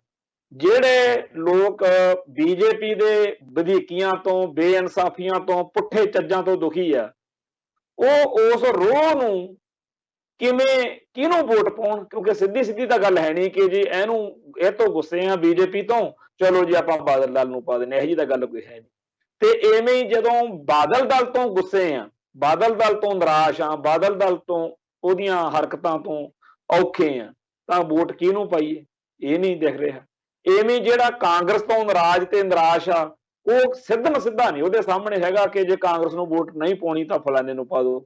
ਐਵੇਂ ਹੀ ਜਿਹੜੀ ਆਮ ਆਦਮੀ ਪਾਰਟੀ ਆ ਉਹਦਾ ਹਿਸਾਬ ਕਿਤਾਬ ਆ ਕਿ ਤੁਹਾਨੂੰ ਇੰਨੇ ਅਸੀਂ ਪਿਛਲੀ ਵਾਰ ਵਿਧਾਇਕ ਦਿੱਤੇ ਪਰ ਤੁਸੀਂ ਇੱਕ ਮਜ਼ਬੂਤ ਆਪੋਜੀਸ਼ਨ ਦਾ ਰੋਲ ਸਾਰੇ ਇਸ 5 ਸਾਲ ਦੌਰਾਨ ਨਹੀਂ ਨਿਭਾ ਸਕੇ।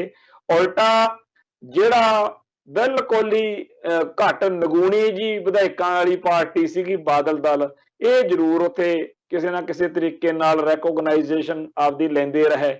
ਸੋ ਆਮ ਆਦਮੀ ਪਾਰਟੀ ਨੇ ਇਸ ਸਾਰੇ ਸਮੇਂ ਦੌਰਾਨ ਲੋਕਾਂ ਨੂੰ ਨਿਰਾਸ਼ ਹੀ ਕੀਤਾ। ਉਸ ਨਿਰਾਸ਼ਾ ਦੇ ਕਰਕੇ ਜਿਹੜੀ ਵੋਟ ਟੁੱਟੀ ਆ ਉਹ ਕਿਹਨੂੰ ਪਵੇ।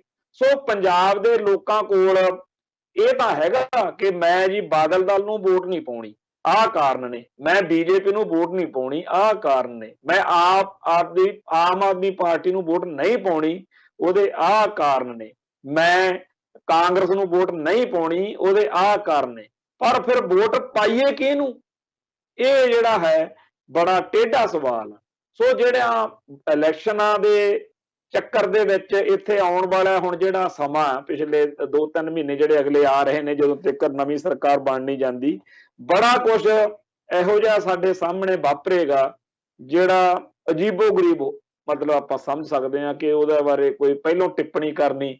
ਪਰ ਬੇਸ਼ੱਕ ਅਸੀਂ ਭਾਰਤੀ ਹਕੂਮਤੀ ਸਿਸਟਮ ਦੇ ਬਾਰੇ ਕੋਈ ਬਹੁਤੀ ਚੰਗੀ ਰਾਏ ਨਹੀਂ ਰੱਖਦੇ, ਇਹਨੂੰ ਲੋਕਤੰਤਰ ਜਾਂ ਡੈਮੋਕ੍ਰੇਸੀ ਜੇ ਕਹਿਣਾ ਤਾਂ ਮਜ਼ਾਕ ਜਿਹਾ ਕਰਨ ਵਾਲੀ ਗੱਲ ਹੀ ਆ, ਕਿਉਂਕਿ ਸਾਫ਼ ਆ ਦੁਨੀਆ ਨੂੰ ਪਤਾ ਕਿ ਇੱਥੇ ਤਾਂ ਜੀ ਜਿਹੜੀ ਈਵੀਐਮ ਮਸ਼ੀਨਾਂ ਉਹਦੇ ਰਾਹੀਂ ਵੀ ਗੜਬੜ ਹੋ ਜਾਂਦੀ ਆ, ਬੂਥ ਕੈਪਚਰਿੰਗ ਵੀ ਹੋ ਜਾਂਦੀ ਆ। ਇਸ ਲੋਕਤੰਤਰ ਦੇ ਵਿੱਚ ਬੜੇ ਅਜੀਬੋ-ਗਰੀਬ ਸਿਸਟਮ ਹੈ।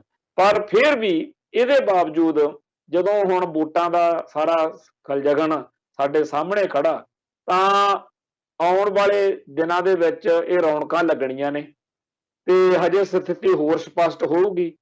ਜਿਹੜਾ ਧਰੁਵੀਕਰਨ ਵਾ ਉਹ ਪਾਰਟੀਆਂ ਦਾ ਤਾਂ ਹੁੰਦਾ ਸਾਫ਼ ਦਿਖ ਰਿਹਾ, ਪਰ ਵੀ ਕਿਹੜਾ ਕਿਹੜੇ ਖੇਮੇ 'ਚ ਹੋਊਗਾ, ਪਰ ਅਜੇ ਲੋਕਾਂ ਦੇ ਵੋਟ ਬੈਂਕ ਆ ਜਿਹੜਾ ਵੀ ਉਹ ਕਿਹਨੂੰ ਪਵੇਗਾ ਇਹ ਕੋਈ ਗਰੰਟੀ ਨਹੀਂ। ਇਸ ਵਾਰ ਪਿਛਲੀ ਵਾਰ ਨਾਲੋਂ ਵੀ ਜ਼ਿਆਦਾ ਟਫ, ਜ਼ਿਆਦਾ ਔਖੀ ਜਿਹੜੀ ਸਥਿਤੀ ਆ ਉਹ ਦਿਖ ਰਹੀ ਹੈ। ਤੋ ਜਿਹੜਾ ਵੋਟਾਂ ਤੋਂ ਬਾਅਦ ਦੀ ਪੋਜੀਸ਼ਨ ਜੇ ਕੋਈ ਕਰੀਏ ਗੱਲ, ਤਾਂ ਉੱਥੇ ਵੀ ਕੋਈ ਬਹੁਤੀ ਜ਼ਿਆਦਾ ਚੰਗੀ ਜਾਂ ਵੀ ਹਾਂ ਜੀ ਬੜਾ ਕਮਾਲ ਹੋ ਜੂ ਇਹੋ ਜਿਹੀ ਗੱਲ ਕੋਈ ਨਹੀਂ ਦਿਖ ਰਹੀ।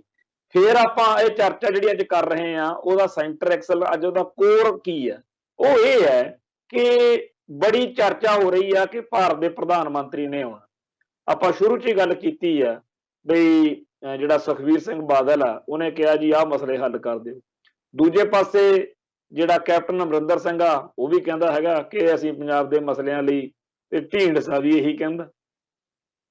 ਸੋ ਕੁੱਲ ਮਿਲਾ ਕੇ ਇਸ ਮੌਕੇ ਜਿੰਨੀਆਂ ਵੀ ਭਾਜਪਾ ਤੋਂ ਬਗੈਰ ਪਾਰਟੀਆਂ ਨੇ ਨਾ, ਉਹਨਾਂ ਦੇ ਆਗੂ ਨੇ, ਉਹ ਸਾਰਿਆਂ ਦੀ ਇਸ ਗੱਲ ਨਾਲ ਆ ਕਿ ਬੀਜੇਪੀ ਪੰਜਾਬ ਨੂੰ ਬੜਾ ਕੁਝ ਦੇਣ ਜਾ ਰਹੀ। ਤੇ ਇੱਥੇ ਮੈਂ ਇਹ ਕਹਾਂ ਕਿ ਜਿਹੜਾ ਦੂਰ ਦਰਾਡੇ ਜਿੰਨੇ ਵੀ ਭੈਣ ਭਰਾ ਬੈਠੇ ਸੁਣ ਰਹੇ ਨੇ, ਪੰਜਾਬ ਦੇ ਵਿੱਚ ਪੂਰੀ ਹਵਾ ਬਣੀ ਪਈ ਆ ਵੀ ਜਿੱਦਣ ਹੁਣ ਨਰਿੰਦਰ ਮੋਦੀ ਨੇ ਆਉਣਾ, ਪਤਾ ਨਹੀਂ ਉਹਨੇ ਅਲਾਦੀਨ ਦਾ ਜਿਹੜਾ ਚਿਰਾਗ ਜਿਹਾ ਉਹ ਘਸਾ ਕੇ ਉਹਦੇ ਚੋਂ ਪੰਜਾਬ ਦੀਆਂ ਪਤਾ ਨਹੀਂ ਕਿੰਨੀਆਂ ਕੁ ਜਿਹੜੀਆਂ ਗੱਲਾਂ ਬਾਤਾਂ ਨੇ ਉਹ ਹੱਲ ਕਰ ਜਾਣੀਆਂ। ਸਭ ਤੋਂ ਵੱਡੀ ਜਿਹੜੀ ਗੱਲ ਹੈ ਉਹ ਹੈਗਾ ਕਿ ਪੰਜਾਬ ਦੇ ਨਾਲ 1978 ਤੋਂ ਲੈ ਕੇ ਸੰਘਰਸ਼ ਜਿਹੜਾ ਚੱਲਿਆ ਉਹਦੇ ਕਰਕੇ ਬਹੁਤ ਸਾਰੇ ਨਵੇਂ ਮੁੱਦੇ ਪੈਦਾ ਹੋਏ ਨੇ। ਆਨੰਦਪੁਰ ਦੇ ਮਤੇ ਵਾਲੀਆਂ ਗੱਲਾਂ ਤਾਂ ਆਪਦੀ ਥਾਂ ਤੇ ਹੈਗੀਆਂ ਹੀ ਨੇ, ਜਿਹੜਾ ਪੰਜਾਬ ਦੀਆਂ ਮੰਗਾਂ ਦਾ ਇੱਕ ਚਾਰਟਰ ਉਦੋਂ ਬਣਾ ਕੇ ਦਿੱਤਾ ਗਿਆ ਸੀ, ਤੇ ਪੰਜਾਬ ਦੇ ਦਰਿਆਈ ਪਾਣੀ ਤੇ ਪੰਜਾਬ ਦੇ ਬਿਜਲਈ ਸੋਮੇ ਪਲੱਸ ਪੰਜਾਬੀ ਬੋਲਦੇ ਇਲਾਕੇ, ਚੰਡੀਗੜ੍ਹ, ਇਹਨਾਂ ਸਾਰੇ ਮਸਲਿਆਂ ਦੇ ਉੱਤੇ ਇਸ ਵੇਲੇ ਬੜੀ ਚਰਚਾ ਜ਼ੋਰਦਾਰ ਆ ਕਿ ਆਹ ਵੀ ਦੇ ਦੇਣਾ, ਉਹ ਵੀ ਦੇ ਦੇਣਾ। ਪਰ ਲੱਗਦਾ ਨਹੀਂ ਕਿ ਇਹ ਗੱਲਾਂ ਜਿਹੜੀਆਂ ਨੇ ਉਹ ਹੋ ਸਕਣਗੀਆਂ, ਕਿਉਂਕਿ ਜਿਸ ਤਰੀਕੇ ਦੀ ਬੋਲੀ ਹੁਣ ਢੀਂਡਸੇ ਹੁਣੀ ਬੋਲ ਰਹੇ ਨੇ, ਉਹ ਲੱਗਦਾ ਹੈ ਕਿ ਵੋਟਾਂ ਤੋਂ ਬਾਅਦ ਵਿੱਚ ਤਾਂ ਕੋਈ ਸ਼ਾਇਦ ਚੀਜ਼ ਬਣਾ ਜਾਵੇ ਵੀ ਜੇ ਸਾਡੀ ਸਰਕਾਰ ਬਣ ਗਈ ਤਾਂ ਅਸੀਂ ਆਹ ਦੇਤਾ, ਪਰ ਪਹਿਲਾਂ ਜਿਹੜੀ ਹੈਗੀ ਆ ਕੋਈ ਗੱਲ ਉਹ ਸ਼ਾਇਦ ਹੀ ਦੇ ਸਕਣ। ਹਾਂ, ਕੁਝ ਗੱਲਾਂ ਹੈਗੀਆਂ ਜਿਵੇਂ ਜੇਲ੍ਹਾਂ 'ਚ ਨਜ਼ਰਬੰਦ ਸਿੰਘਾਂ ਦੀ ਰਿਹਾਈ ਦਾ ਮਸਲਾ, ਹੁਣ ਉਹਦੇ ਵਿੱਚ ਜਿਹੜਾ ਕੋਈ ਬਹੁਤੀ ਅੜਚਣ ਨਹੀਂ ਹੈਗੀ। ਆਪਾਂ ਜਾਣਦੇ ਹਾਂ ਕਿ ਇੱਥੇ ਤਾਂ ਜਿਹੜੇ ਬਹੁਤ ਸਾਰੇ ਬੁੱਚੜ ਪੁਲਸੀਏ ਜਿਨ੍ਹਾਂ ਨੇ ਬਹੁਤ ਭਾਰੀ ਭਿਆਨਕ ਜ਼ੁਲਮ ਕੀਤੇ ਸੀ, ਉਹਨਾਂ ਨੂੰ ਅਦਾਲਤਾਂ ਨੇ ਜੇ ਸਜ਼ਾਵਾਂ ਸੁਣਾਈਆਂ ਤਾਂ ਜਿਹੜਾ ਸੀਗਾ ਸਰਕਾਰਾਂ ਨੇ ਅਸੈਂਬਲੀਆਂ ਦੇ ਵਿੱਚ ਜਾਂ ਪਾਰਲੀਮੈਂਟ ਦੇ ਰਾਹੀਂ ਉਹਨਾਂ ਨੂੰ ਰਿਹਾਈਆਂ ਦਿਵਾਤੀਆਂ। ਸਾਧਵੀ ਪ੍ਰਗਿਆ ਵਰਗਿਆਂ ਨੂੰ ਵੀ ਰਿਹਾਈਆਂ ਮਿਲੀਆਂ। ਸੋ ਜਿਹੜੇ ਪੰਜਾਬ ਦੇ ਸਿੱਖ ਸੰਘਰਸ਼ ਦੇ ਨਾਲ ਸੰਬੰਧਿਤ ਜੁਝਾਰੂ ਨੇ, ਉਹਨਾਂ ਦੀਆਂ ਰਿਹਾਈਆਂ ਦਾ ਜਿਹੜਾ ਵਿਸ਼ਾ ਕਾਫੀ ਜ਼ਿਆਦਾ ਲੰਮੇ ਅਰਸੇ ਤੋਂ ਉਹ ਚਰਚਾ 'ਚ ਹੈ। ਉਹ ਲੱਗਦਾ ਹੈਗਾ ਕਿ ਇਸ ਵਾਰ ਇਸ ਮਸਲੇ ਉੱਤੇ ਕਾਫੀ ਜਿਹੜਾ ਹੈਗਾ ਉਹ ਧਿਆਨ ਉਹ ਮੋਦੀ ਸਰਕਾਰ ਦਾ ਹੈਗਾ, ਤੇ ਜੇਕਰ ਇਹ ਮਸਲਾ ਹੱਲ ਹੋ ਜਾਵੇ ਤਾਂ ਇਹ ਚੰਗੀ ਗੱਲ ਆ, ਕਿਉਂਕਿ ਜਿਹੜੇ ਹੈਗੇ ਆ ਸਿੱਖ ਸੰਘਰਸ਼ ਨਾਲ ਸੰਬੰਧਿਤ ਯੋਧੇ, ਉਹਨਾਂ ਦਾ ਬਾਹਰ ਆਉਣਾ ਅਤ ਜ਼ਰੂਰੀ ਹੈ। ਖਾਸ ਤੌਰ ਦੇ ਉੱਤੇ ਪ੍ਰੋਫੈਸਰ ਦਵਿੰਦਰਪਾਲ ਸਿੰਘ ਜਿਹੜਾ ਭੁੱਲਰ ਦਾ ਮਸਲਾ, ਭਾਈ ਜਗਤਾਰ ਸਿੰਘ ਹਵਾਰੇ ਦਾ ਮਸਲਾ, ਇਹ ਸਾਰੀਆਂ ਗੱਲਾਂ ਜਿਹੜੀਆਂ ਨੇ ਉਹ ਸਾਡੇ ਧਿਆਨ ਵਿੱਚ ਨੇ। ਤੇ ਇਹਨਾਂ ਤੋਂ ਅੱਗੇ ਜਿਹੜੇ ਮਸਲੇ ਆ ਵੀ ਇਹ ਗੱਲ ਬੜੀ ਹੁਣ ਤੇਜ਼ੀ ਨਾਲ ਚਲਾਈ ਜਾ ਰਹੀ ਹੈ ਕਿ ਚੰਡੀਗੜ੍ਹ ਪੰਜਾਬ ਨੂੰ ਦੇ ਦੇਣਾ। ਚੰਡੀਗੜ੍ਹ ਪੰਜਾਬ ਨੂੰ ਲੈਣ ਦੇ ਲਈ ਬਹੁਤ ਲੰਮੇ ਅਰਸੇ ਤੋਂ ਕੌਮ ਜਿਹੜੀ ਆ ਉਹ ਪੰਜਾਬ ਦੇ ਲੋਕ ਜਿਹੜੇ ਆ ਉਹ ਜੱਦੋ-ਜਹਿਦ ਕਰਦੇ ਰਹੇ, ਪਰ ਅਜੇ ਤੱਕ ਇਸ ਗੱਲ ਵੱਲੇ ਦਿੱਲੀ ਦਰਬਾਰ ਦਾ ਚਾਹੇ ਉਹ ਕੋਈ ਵੀ ਧਿਰ ਸੀ ਉਹ ਆਈ ਨਹੀਂ। ਤੇ ਹੁਣ ਜਿਹੜੀ ਗੱਲ ਲੋਕਾਂ ਦੇ ਮਨਾਂ ਵਿੱਚ ਆ, ਉਹ ਕਹਿੰਦੇ ਵੀ ਕਾਂਗਰਸ ਆ ਜਿਹੜੀ, ਉਹ ਹਮੇਸ਼ਾ ਹੀ ਪੰਥ ਤੇ ਪੰਜਾਬ ਦੇ ਮਸਲਿਆਂ ਬਾਰੇ ਦੋ ਚਿੱਤੀ ਵਿੱਚ ਰਹਿੰਦੀ ਆ, ਕਿਉਂਕਿ ਜਿਹੜਾ ਵੀ ਉਹ ਮਸਲਾ ਹੱਲ ਕਰਨ ਲੱਗੂ ਤਾਂ ਉਹ ਚਾਹੇ ਜਿੰਨੀ ਮਰਜ਼ੀ ਬਹੁ ਗਿਣਤੀ ਵਿੱਚ ਉਹਦੇ ਕੋਲੇ ਹੋਵੇ ਪਾਰਲੀਮੈਂਟ ਦੇ ਵਿੱਚ, ਉਹ ਨਹੀਂ ਕਰ ਪਾਉਣਗੇ ਕੋਈ ਮਸਲਾ ਹੱਲ, ਕਿਉਂਕਿ ਉਹਨਾਂ ਦੇ ਉੱਤੇ ਹਿੰਦੂ ਵੋਟ ਬੈਂਕ ਦਾ ਬਹੁਤ ਭਾਰੀ ਦਬਾਅ ਰਹਿੰਦਾ। ਪਰ ਜਦੋਂ ਬੀਜੇਪੀ ਦੇ ਹੱਥ 'ਚ ਤਾਕਤ ਹੋਵੇ, ਬੀਜੇਪੀ ਸੌਖਾ ਮਸਲੇ ਹੱਲ ਕਰ ਸਕਦੀ ਹੈ। ਸੋ ਜਿਸ ਤਰੀਕੇ ਨਾਲ ਪੰਜਾਬ ਦੇ ਲੋਕਾਂ ਨੇ ਖਾਲਿਸਤਾਨੀ ਏਜੰਡੇ ਨੂੰ ਜਿਸ ਤਰੀਕੇ ਨਾਲ ਬਲ ਮਿਲਿਆ, ਉਸ ਗੱਲ ਨੂੰ ਮੁੱਖ ਰੱਖ ਕੇ ਇਹ ਗੱਲ ਚਲਾਈ ਜਾ ਰਹੀ ਆ ਕਿ ਮੋਦੀ ਸਰਕਾਰ ਇਹ ਦਿਖਾਉਣਾ ਚਾਹੁੰਦੀ ਆ ਕਿ ਦੇਖੋ, ਤੁਹਾਨੂੰ ਖਾਲਿਸਤਾਨ ਵਾਲੇ ਪਾਸੇ ਨਹੀਂ ਜਾਣਾ ਚਾਹੀਦਾ, ਅਸੀਂ ਤੁਹਾਡੇ ਸਾਰੇ ਮਸਲੇ ਹੱਲ ਕਰ ਰਹੇ ਹਾਂ। ਜੇਕਰ ਮੋਦੀ ਸਰਕਾਰ ਪੰਜਾਬ ਦੇ ਮਸਲੇ ਜਿਹੜੇ ਨੇ, ਚੰਡੀਗੜ੍ਹ ਪੰਜਾਬ ਨੂੰ ਦੇਣਾ, ਪੰਜਾਬੀ ਬੋਲਦੇ ਇਲਾਕੇ ਦੇਣਾ, ਜਾਂ ਹਾਈਡਲ ਪਾਵਰ ਦਾ ਜਿਹੜਾ ਬਿਜਲਈ ਸੋਮੇ ਆ ਪੰਜਾਬ ਦੇ ਦੇਣੇ, ਦਰਿਆਈ ਪਾਣੀਆਂ ਦਾ ਮਸਲਾ, ਹੋਰ ਬਹੁਤ ਸਾਰੇ ਮਸਲੇ ਆ, ਇਹਨਾਂ ਮਸਲਿਆਂ ਦੇ ਹੱਲ ਵੱਲ ਤੁਰ ਵੀ ਪਵੇ ਤਾਂ ਉਹਨਾਂ ਸਾਰਿਆਂ ਨੂੰ ਹੱਲ ਕਰਨ ਦੇ ਲਈ ਵੀ ਉਹਦੇ ਕੋਲ ਵਕਤ ਨਹੀਂ ਹੈਗਾ। ਇਹ ਆਪਾਂ ਨੂੰ ਮੰਨ ਲੈਣਾ ਚਾਹੀਦਾ। ਸੋ ਇਹ ਵੋਟਾਂ ਜਿਹੜੀਆਂ ਨੇ ਰੌਲੇ ਘਚੋਲੇ 'ਚ ਨਿਕਲਣਗੀਆਂ। ਕਈ ਮਸਲਿਆਂ ਬਾਰੇ ਜਿਹੜੇ ਹੋਊਗਾ ਕਹਿਣਗੇ ਲਓ ਜੀ, ਜਿਵੇਂ ਪਿਛਲੇ ਦਿਨੀ ਵੀ ਇੱਕ ਉਹਨਾਂ ਨੇ ਪੋਸਟਰ ਛਾਪ ਕੇ ਕਿਹਾ, ਦੇਖੋ ਜੀ ਅਸੀਂ ਪੰਜਾਬ ਨਾਲ ਜਾਂ ਸਿੱਖਾਂ ਨਾਲ ਆਹ ਕੁਛ ਕੀਤਾ। ਹੁਣ ਬਹੁਤੀਆਂ ਗੱਲਾਂ ਤਾਂ ਉਹ ਜ਼ੁਬਾਨੀ ਜਮਾ ਖਰਚੀ ਸੀਗੀਆਂ, ਤੇ ਇਹ ਇੱਕ ਆਸ ਜੀ ਜ਼ਰੂਰ ਬੱਝੀ ਹੋਈ ਆ ਵੀ ਪਤਾ ਨਹੀਂ ਕੀ ਊਠ ਦਾ ਬੁੱਲ ਡਿੱਗ ਪੈਣਾ, ਵੀ ਅਲਾਦੀਨ ਦਾ ਜਿਹੜਾ ਚਿਰਾਗ ਆ ਉਹਦੇ ਚੋਂ ਜਨ ਨਿਕਲਣਾ ਤੇ ਸਾਰੇ ਮਸਲੇ ਮੋਦੀ ਨੇ ਹੱਲ ਕਰ ਦੇਣੇ ਆ। ਪਰ ਜਿਹੜਾ ਤਜਰਬਾ ਆ ਉਹ ਕਹਿੰਦਾ ਹੈਗਾ ਕਿ ਬੇਸ਼ੱਕ ਇਹ ਕਰਨ ਵਾਲੀ ਸਭ ਤੋਂ ਵਧੀਆ ਧਿਰ ਵਾ ਵੀ ਜਿਹੜੀ ਕਰ ਸਕਦੀ ਹੈ, ਕਾਂਗਰਸ ਨਾਲੋਂ ਕਿਤੇ ਬੈਟਰ ਪੋਜੀਸ਼ਨ 'ਚ, ਪਰ ਕੋਈ ਬਹੁਤੀ ਆਸ ਨਹੀਂ। ਪਰ ਜਿਵੇਂ ਖਾਲਿਸਤਾਨੀ ਏਜੰਡੇ ਨੂੰ ਬਲ ਮਿਲ ਰਿਹਾ, ਖਾਸ ਤੌਰ ਦੇ ਉੱਤੇ ਰੈਫਰੈਂਡਮ ਵਾਲੀ ਜਿਹੜੀ ਗੱਲ ਆ, ਉਹਦੇ ਬਾਰੇ ਤਾਂ ਜਦੋਂ ਕਿਸਾਨ ਸੰਘਰਸ਼ ਵਾਲਾ ਮੁੱਦਾ ਹੱਲ ਹੋਇਆ ਉਦੋਂ ਵੀ ਇਹੀ ਕਿਹਾ ਗਿਆ ਸੀਗਾ ਵੀ ਰੈਫਰੈਂਡਮ ਦਾ ਜ਼ੋਰ ਵੱਧਦਾ, ਬਾਹਰਲੇ ਮੁਲਕਾਂ 'ਚ ਸਿੱਖਾਂ 'ਚ ਬਗਾਨਗੀ ਦੀ ਭਾਵਨਾ ਵੱਧ ਰਹੀ ਆ, ਖਾਲਿਸਤਾਨੀ ਲਹਿਰ ਨੂੰ ਬਲ ਮਿਲ ਰਿਹਾ, ਇਸ ਕਰਕੇ ਖੁਫੀਆ ਏਜੰਸੀਆਂ ਦੇ ਇਨਪੁੱਟ ਮਿਲਣ ਤੋਂ ਬਾਅਦ ਮੋਦੀ ਸਰਕਾਰ ਨੇ ਕਾਲੇ ਕਾਨੂੰਨ ਰੱਦ ਕਰਨ ਦਾ ਫੈਸਲਾ ਲਿਆ।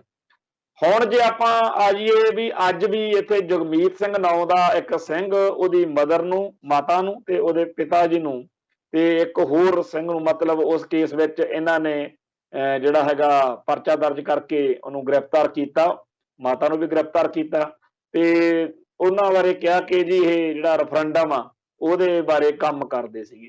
ਤੋ ਜਿਵੇਂ ਇੱਥੇ ਰੈਫਰੈਂਡਮ ਵਾਲਿਆਂ ਦੇ ਉੱਤੇ, ਰੈਫਰੈਂਡਮ ਦੇ ਮਸਲੇ ਦੇ ਉੱਤੇ ਗ੍ਰਿਫਤਾਰੀਆਂ ਹੋ ਰਹੀਆਂ ਨੇ, ਤੇ ਫਿਰ ਉਹ ਲੋਕ ਡਰਦੇ ਨਹੀਂ ਹੈਗੇ, ਪਰਵਾਹ ਨਹੀਂ ਕਰਦੇ ਹੈਗੇ ਵੀ ਜੋ ਮਰਜ਼ੀ ਹੋ ਜਾਏ, ਜਿਹੜੀ ਮਰਜ਼ੀ ਜੂਏ ਪੀਏ ਲਾ ਦੋ, ਪਰ ਅਸੀਂ ਤਾਂ ਕੰਮ ਕਰਾਂਗੇ।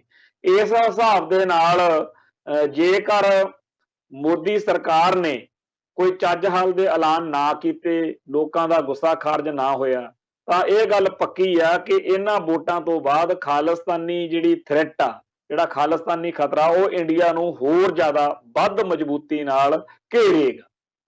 ਜੇਕਰ ਤਾਂ ਪੰਜਾਬ ਅਤੇ ਪੰਥ ਦੇ ਮਸਲੇ ਜਿਹੜਾ ਕਿ ਬੜੀ ਸਹਿਜ ਨਾਲ, ਬੜੀ ਮੌਜ ਨਾਲ ਮੋਦੀ ਸਰਕਾਰ ਹੱਲ ਕਰ ਸਕਦੀ, ਜੇ ਤਾਂ ਉਹ ਹੱਲ ਕਰਨ ਵਾਲੇ ਪਾਸੇ ਆਵੇ ਤੇ ਲੋਕਾਂ ਦਾ ਦਿਲ ਜਿਹੜਾ ਉਹ ਜਿੱਤ ਸਕੇ, ਫੇਰ ਤਾਂ ਜਿਹੜਾ ਹੋ ਸਕਦਾ ਵੀ ਥੋੜਾ ਜਿਹਾ ਕੰਮ ਢਿੱਲਾ ਪੈ ਜੇ। ਅਦਰਵਾਈਜ਼ ਜਿੰਨਾ ਗੁੱਸਾ, ਜਿੰਨਾ ਰੋਹ ਇਸ ਵੇਲੇ ਸਾਰੀਆਂ ਸਿਆਸੀ ਪਾਰਟੀਆਂ ਦੇ ਖਿਲਾਫ ਲੋਕਾਂ ਦੇ ਮਨਾਂ ਵਿੱਚ ਹੈ, ਸਾਫ਼ ਦਿਖ ਰਿਹਾ ਕਿ ਇਸ ਇਲੈਕਸ਼ਨ ਤੋਂ ਬਾਅਦ ਲੋਕਾਂ ਦੇ ਮਨਾਂ ਦਾ ਉਹ ਗੁੱਸਾ ਜਿਹੜਾ ਹੈ ਉਹ 4 ਗੁਣਾ ਵੱਧ ਜਾਣਾ ਵੀ ਦਿੱਤਾ ਲਿਆ ਕੁਛ ਨਹੀਂ।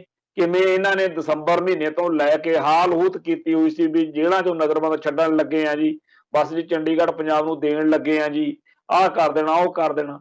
ਸੋ ਗੱਲੀ ਬਾਤੀ ਸਾਰਨ ਵਾਲੀ ਜਿਹੜੀ ਗੱਲ ਆ, ਉਹਦਾ ਪੰਜਾਬ ਨੂੰ ਜਾਂ ਖਾਲਿਸਤਾਨੀ ਲਹਿਰ ਨੂੰ ਬਹੁਤ ਜਿਹੜਾ ਹੈਗਾ ਉਹ ਖਾਲਿਸਤਾਨੀ ਏਜੰਡੇ ਨੂੰ ਖਾਸ ਤੌਰ ਤੇ ਬਲ ਮਿਲੇਗਾ। ਤੇ ਜਿਹੜਾ ਇਹ ਮਾਹੌਲ ਆ, ਇਹਦੇ ਕਰਕੇ ਜਿਹੜੀਆਂ ਖੁਫੀਆ ਏਜੰਸੀਆਂ ਨੇ ਉਹ ਵੀ ਇਸ ਗੱਲਾਂ ਨੂੰ ਸਮਝਦੀਆਂ ਹੋਣਗੀਆਂ। ਉਹਨਾਂ ਨੇ ਵੀ ਕਹਿਤਾ ਹੋਣਾ ਕਿ ਜਿਹੜਾ ਤੁਸੀਂ ਮਾਹੌਲ ਬਣਾ ਕੇ ਬੈਠ ਗਏ ਹੋ ਨਾ, ਰੋਜ਼ ਅਖਬਾਰਾਂ 'ਚ ਖਬਰਾਂ ਲਾ ਲਾ ਕੇ ਬਈ ਦੇਣਗੇ, ਦੇ ਰਹੇ ਆ, ਹੁਣ ਜੇ ਨਾ ਦਿੱਤਾ ਤਾਂ ਕੰਮ ਹੋਰ ਜ਼ਿਆਦਾ ਵਿਗੜੂਗਾ। ਸੋ ਜਿਹੜਾ ਇਹ ਮਾਹੌਲ ਆ ਇਲੈਕਸ਼ਨ ਵਾਲਾ, ਇਹਦੇ ਵਿੱਚ ਸਾਡੇ ਲਈ ਇਕੱਲਾ ਇਹ ਨਹੀਂ ਹੈ ਬਈ ਇਲੈਕਸ਼ਨ ਜਿਹੜੀ ਆ ਉਹ ਆ ਗਈ ਤੇ ਉਹਦੇ ਵਿੱਚ ਕੁਝ ਮੁੱਦੇ ਹੱਲ ਹੋ ਗਏ ਤੇ ਅਗਲੀ ਸਰਕਾਰ ਬਣ ਗਈ। ਸਾਨੂੰ ਇੱਥੇ ਇਹ ਵੀ ਚੇਤੇ ਰੱਖਣ ਦੀ ਲੋੜ ਆ ਕਿ ਸਾਡੇ ਬੇਅਦਬੀਆਂ ਤੇ ਹੋਰ ਬਹੁਤ ਸਾਰੇ ਸੈਂਸਿਟਿਵ ਮੁੱਦੇ ਜਿਹੜੇ ਨੇ, ਉਹ ਵੀ ਇਹਨਾਂ ਦਿਨਾਂ ਦੇ ਵਿੱਚ ਬਹੁਤ ਜ਼ਿਆਦਾ ਜਿਹੜਾ ਹੈਗਾ ਇੱਕ ਤੰਗ ਕਰਨ ਵਾਲੇ ਸਵਾਲ ਉਹ ਬਣਦੇ ਜਾ ਰਹੇ। ਦਰਬਾਰ ਸਾਹਿਬ ਵਾਲੀ ਬੇਅਦਬੀ ਤੋਂ ਬਾਅਦ ਵਿੱਚ ਜਦੋਂ ਉੱਥੇ ਬੰਦੇ ਦਾ ਸੋਧਾ ਲੱਗਿਆ, ਉਸ ਤੋਂ ਬਾਅਦ ਵਿੱਚ ਪੰਜਾਬ ਭਰ ਦੇ ਵਿੱਚ ਇੱਕ ਮਾਹੌਲ ਬਣ ਗਿਆ।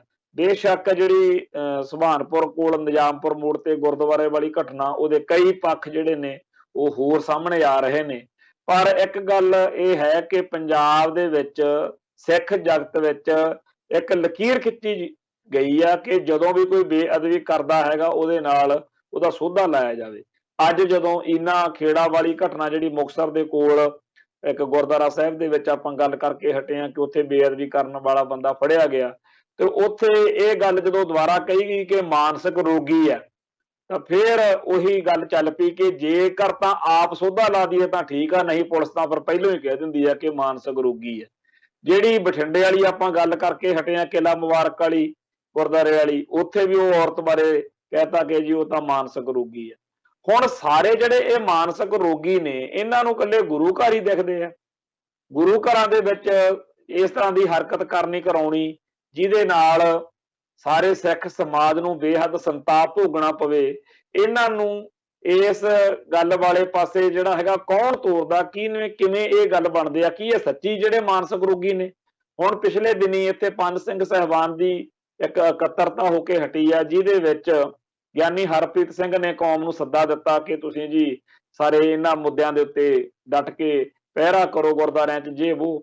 ਤਾਂ ਉੱਥੇ ਜਿਹੜਾ ਸਿੱਖ ਯੂਥ ਆ, ਖਾਸ ਤੌਰ ਤੇ ਨੌਜਵਾਨੀ ਆ, ਉਹਨੇ ਜਿੱਥੇ ਉਹਨਾਂ ਗੱਲਾਂ ਨੂੰ ਓਕੇ ਕੀਤਾ ਕਿ ਠੀਕ ਆ ਜੀ, ਜੋ ਕੁਝ ਗਿਆਨੀ ਹਰਪ੍ਰੀਤ ਸਿੰਘ ਕਹਿ ਰਹੇ ਆ ਗੱਲਾਂ ਤਾਂ ਵਧੀਆ ਹੀ ਨੇ, ਕਿਉਂਕਿ ਬੰਦਾ ਬੋਲਦਾ ਤਾਂ ਚੰਗੀਆਂ ਚੰਗੀਆਂ ਗੱਲਾਂ ਹੀ ਆ, ਪਰ ਲੋਕਾਂ ਨੇ ਇਹ ਵੀ ਕਿਹਾ ਕਿ ਜਿਹੜਾ ਪੰਜਾਬ ਦੇ ਵਿੱਚ ਈਸਾਈ ਭਾਈਚਾਰੇ ਦਾ ਜ਼ੋਰ ਵੱਧ ਰਿਹਾ, ਉਹ ਠੀਕ ਆ ਕਿ ਤੁਹਾਨੂੰ ਤੁਹਾਡੀ ਸਿਆਸਤ ਦੇ ਹਿਸਾਬ ਨਾਲ ਬਾਦਲ ਦਲ ਨੂੰ ਉਹਦੇ ਖਿਲਾਫ ਬੋਲਣਾ ਚੰਗਾ ਨਹੀਂ ਲੱਗਦਾ ਹੋਣਾ, ਪਰ ਬਹੁਤ ਵੱਡੀ ਗਿਣਤੀ ਵਿੱਚ ਉਹ ਸਿੱਖ ਜਿਨ੍ਹਾਂ ਦੇ ਘਰਾਂ 'ਚ ਗੁਰਬਾਣੀ ਦੀਆਂ ਪੋਥੀਆਂ ਜਾਂ ਸਿੱਖ ਇਤਿਹਾਸ ਨਾਲ ਸੰਬੰਧਿਤ ਪੇਂਟਿੰਗਾਂ, ਫੋਟੋਆਂ, ਜਿਹੜੀਆਂ ਗੁਰੂ ਸਾਹਿਬਾਨ ਨਾਲ ਸੰਬੰਧਿਤ ਮਨੋਕਲਪਿਤ ਫੋਟੋਆਂ, ਬਾਬਾ ਦੀਪ ਸਿੰਘ ਦੀ ਫੋਟੋ ਜਾਂ ਹੋਰ, ਇਹ ਸਾਰੀਆਂ ਜਿਹੜੀਆਂ ਨੇ ਘਰਾਂ 'ਚ ਹੁੰਦੀਆਂ ਨੇ, ਤੇ ਇਹ ਬਾਅਦ ਵਿੱਚ ਜਦੋਂ ਉਹ ਈਸਾਈ ਬਣਾ ਲਏ ਜਾਂਦੇ ਆ, ਉਹ ਇੰਨੇ ਜ਼ਿਆਦਾ ਉਹਨਾਂ ਨੂੰ ਪੁੱਠੀ ਮੱਤ ਦਿੱਤੀ ਜਾਂਦੀ ਆ ਵੀ ਉਹ ਗੁਰੂ ਘਰ ਦੀ ਦੇਗ ਲੈਣ ਤੋਂ ਵੀ ਇਨਕਾਰੀ ਹੋ ਜਾਂਦੇ ਆ। ਇੰਨਾ ਕੱਟੜਪੁਣਾ ਵਾ, ਇੰਨਾ ਜ਼ਿਆਦਾ ਉਹਨਾਂ ਦੇ ਅੰਦਰ ਸਿੱਖੀ ਪ੍ਰਤੀ ਜਿਵੇਂ ਨਫ਼ਰਤ ਕਹਿ ਦਈਏ ਆ ਜਾਂਦੀ ਆ ਕਿ ਉਹ ਲੋਕ ਜਿਹੜੇ ਆ ਉਹ ਪੋਥੀਆਂ, ਉਸ ਧਾਰਮਿਕ ਸਾਰਾ ਸਮਾਨ ਉਹ ਕਿੱਥੇ ਰੱਖਦੇ ਹੋਣਗੇ, ਕੀ ਉਹਨਾਂ ਦਾ ਕਰਦੇ ਹੋਣਗੇ। ਇਹ ਸਵਾਲ ਜਿਹੜਾ ਹੈਗਾ ਇਹਨਾਂ ਦਿਨਾਂ 'ਚ ਪੂਰੀ ਤਰ੍ਹਾਂ ਜਿਹੜਾ ਸੋਸ਼ਲ ਮੀਡੀਆ ਤੇ ਗਿਆਨੀ ਹਰਪ੍ਰੀਤ ਸਿੰਘ ਨੂੰ ਮੁਖਾਤਬ ਹੋ ਕੇ ਉਭਾਰਿਆ ਗਿਆ।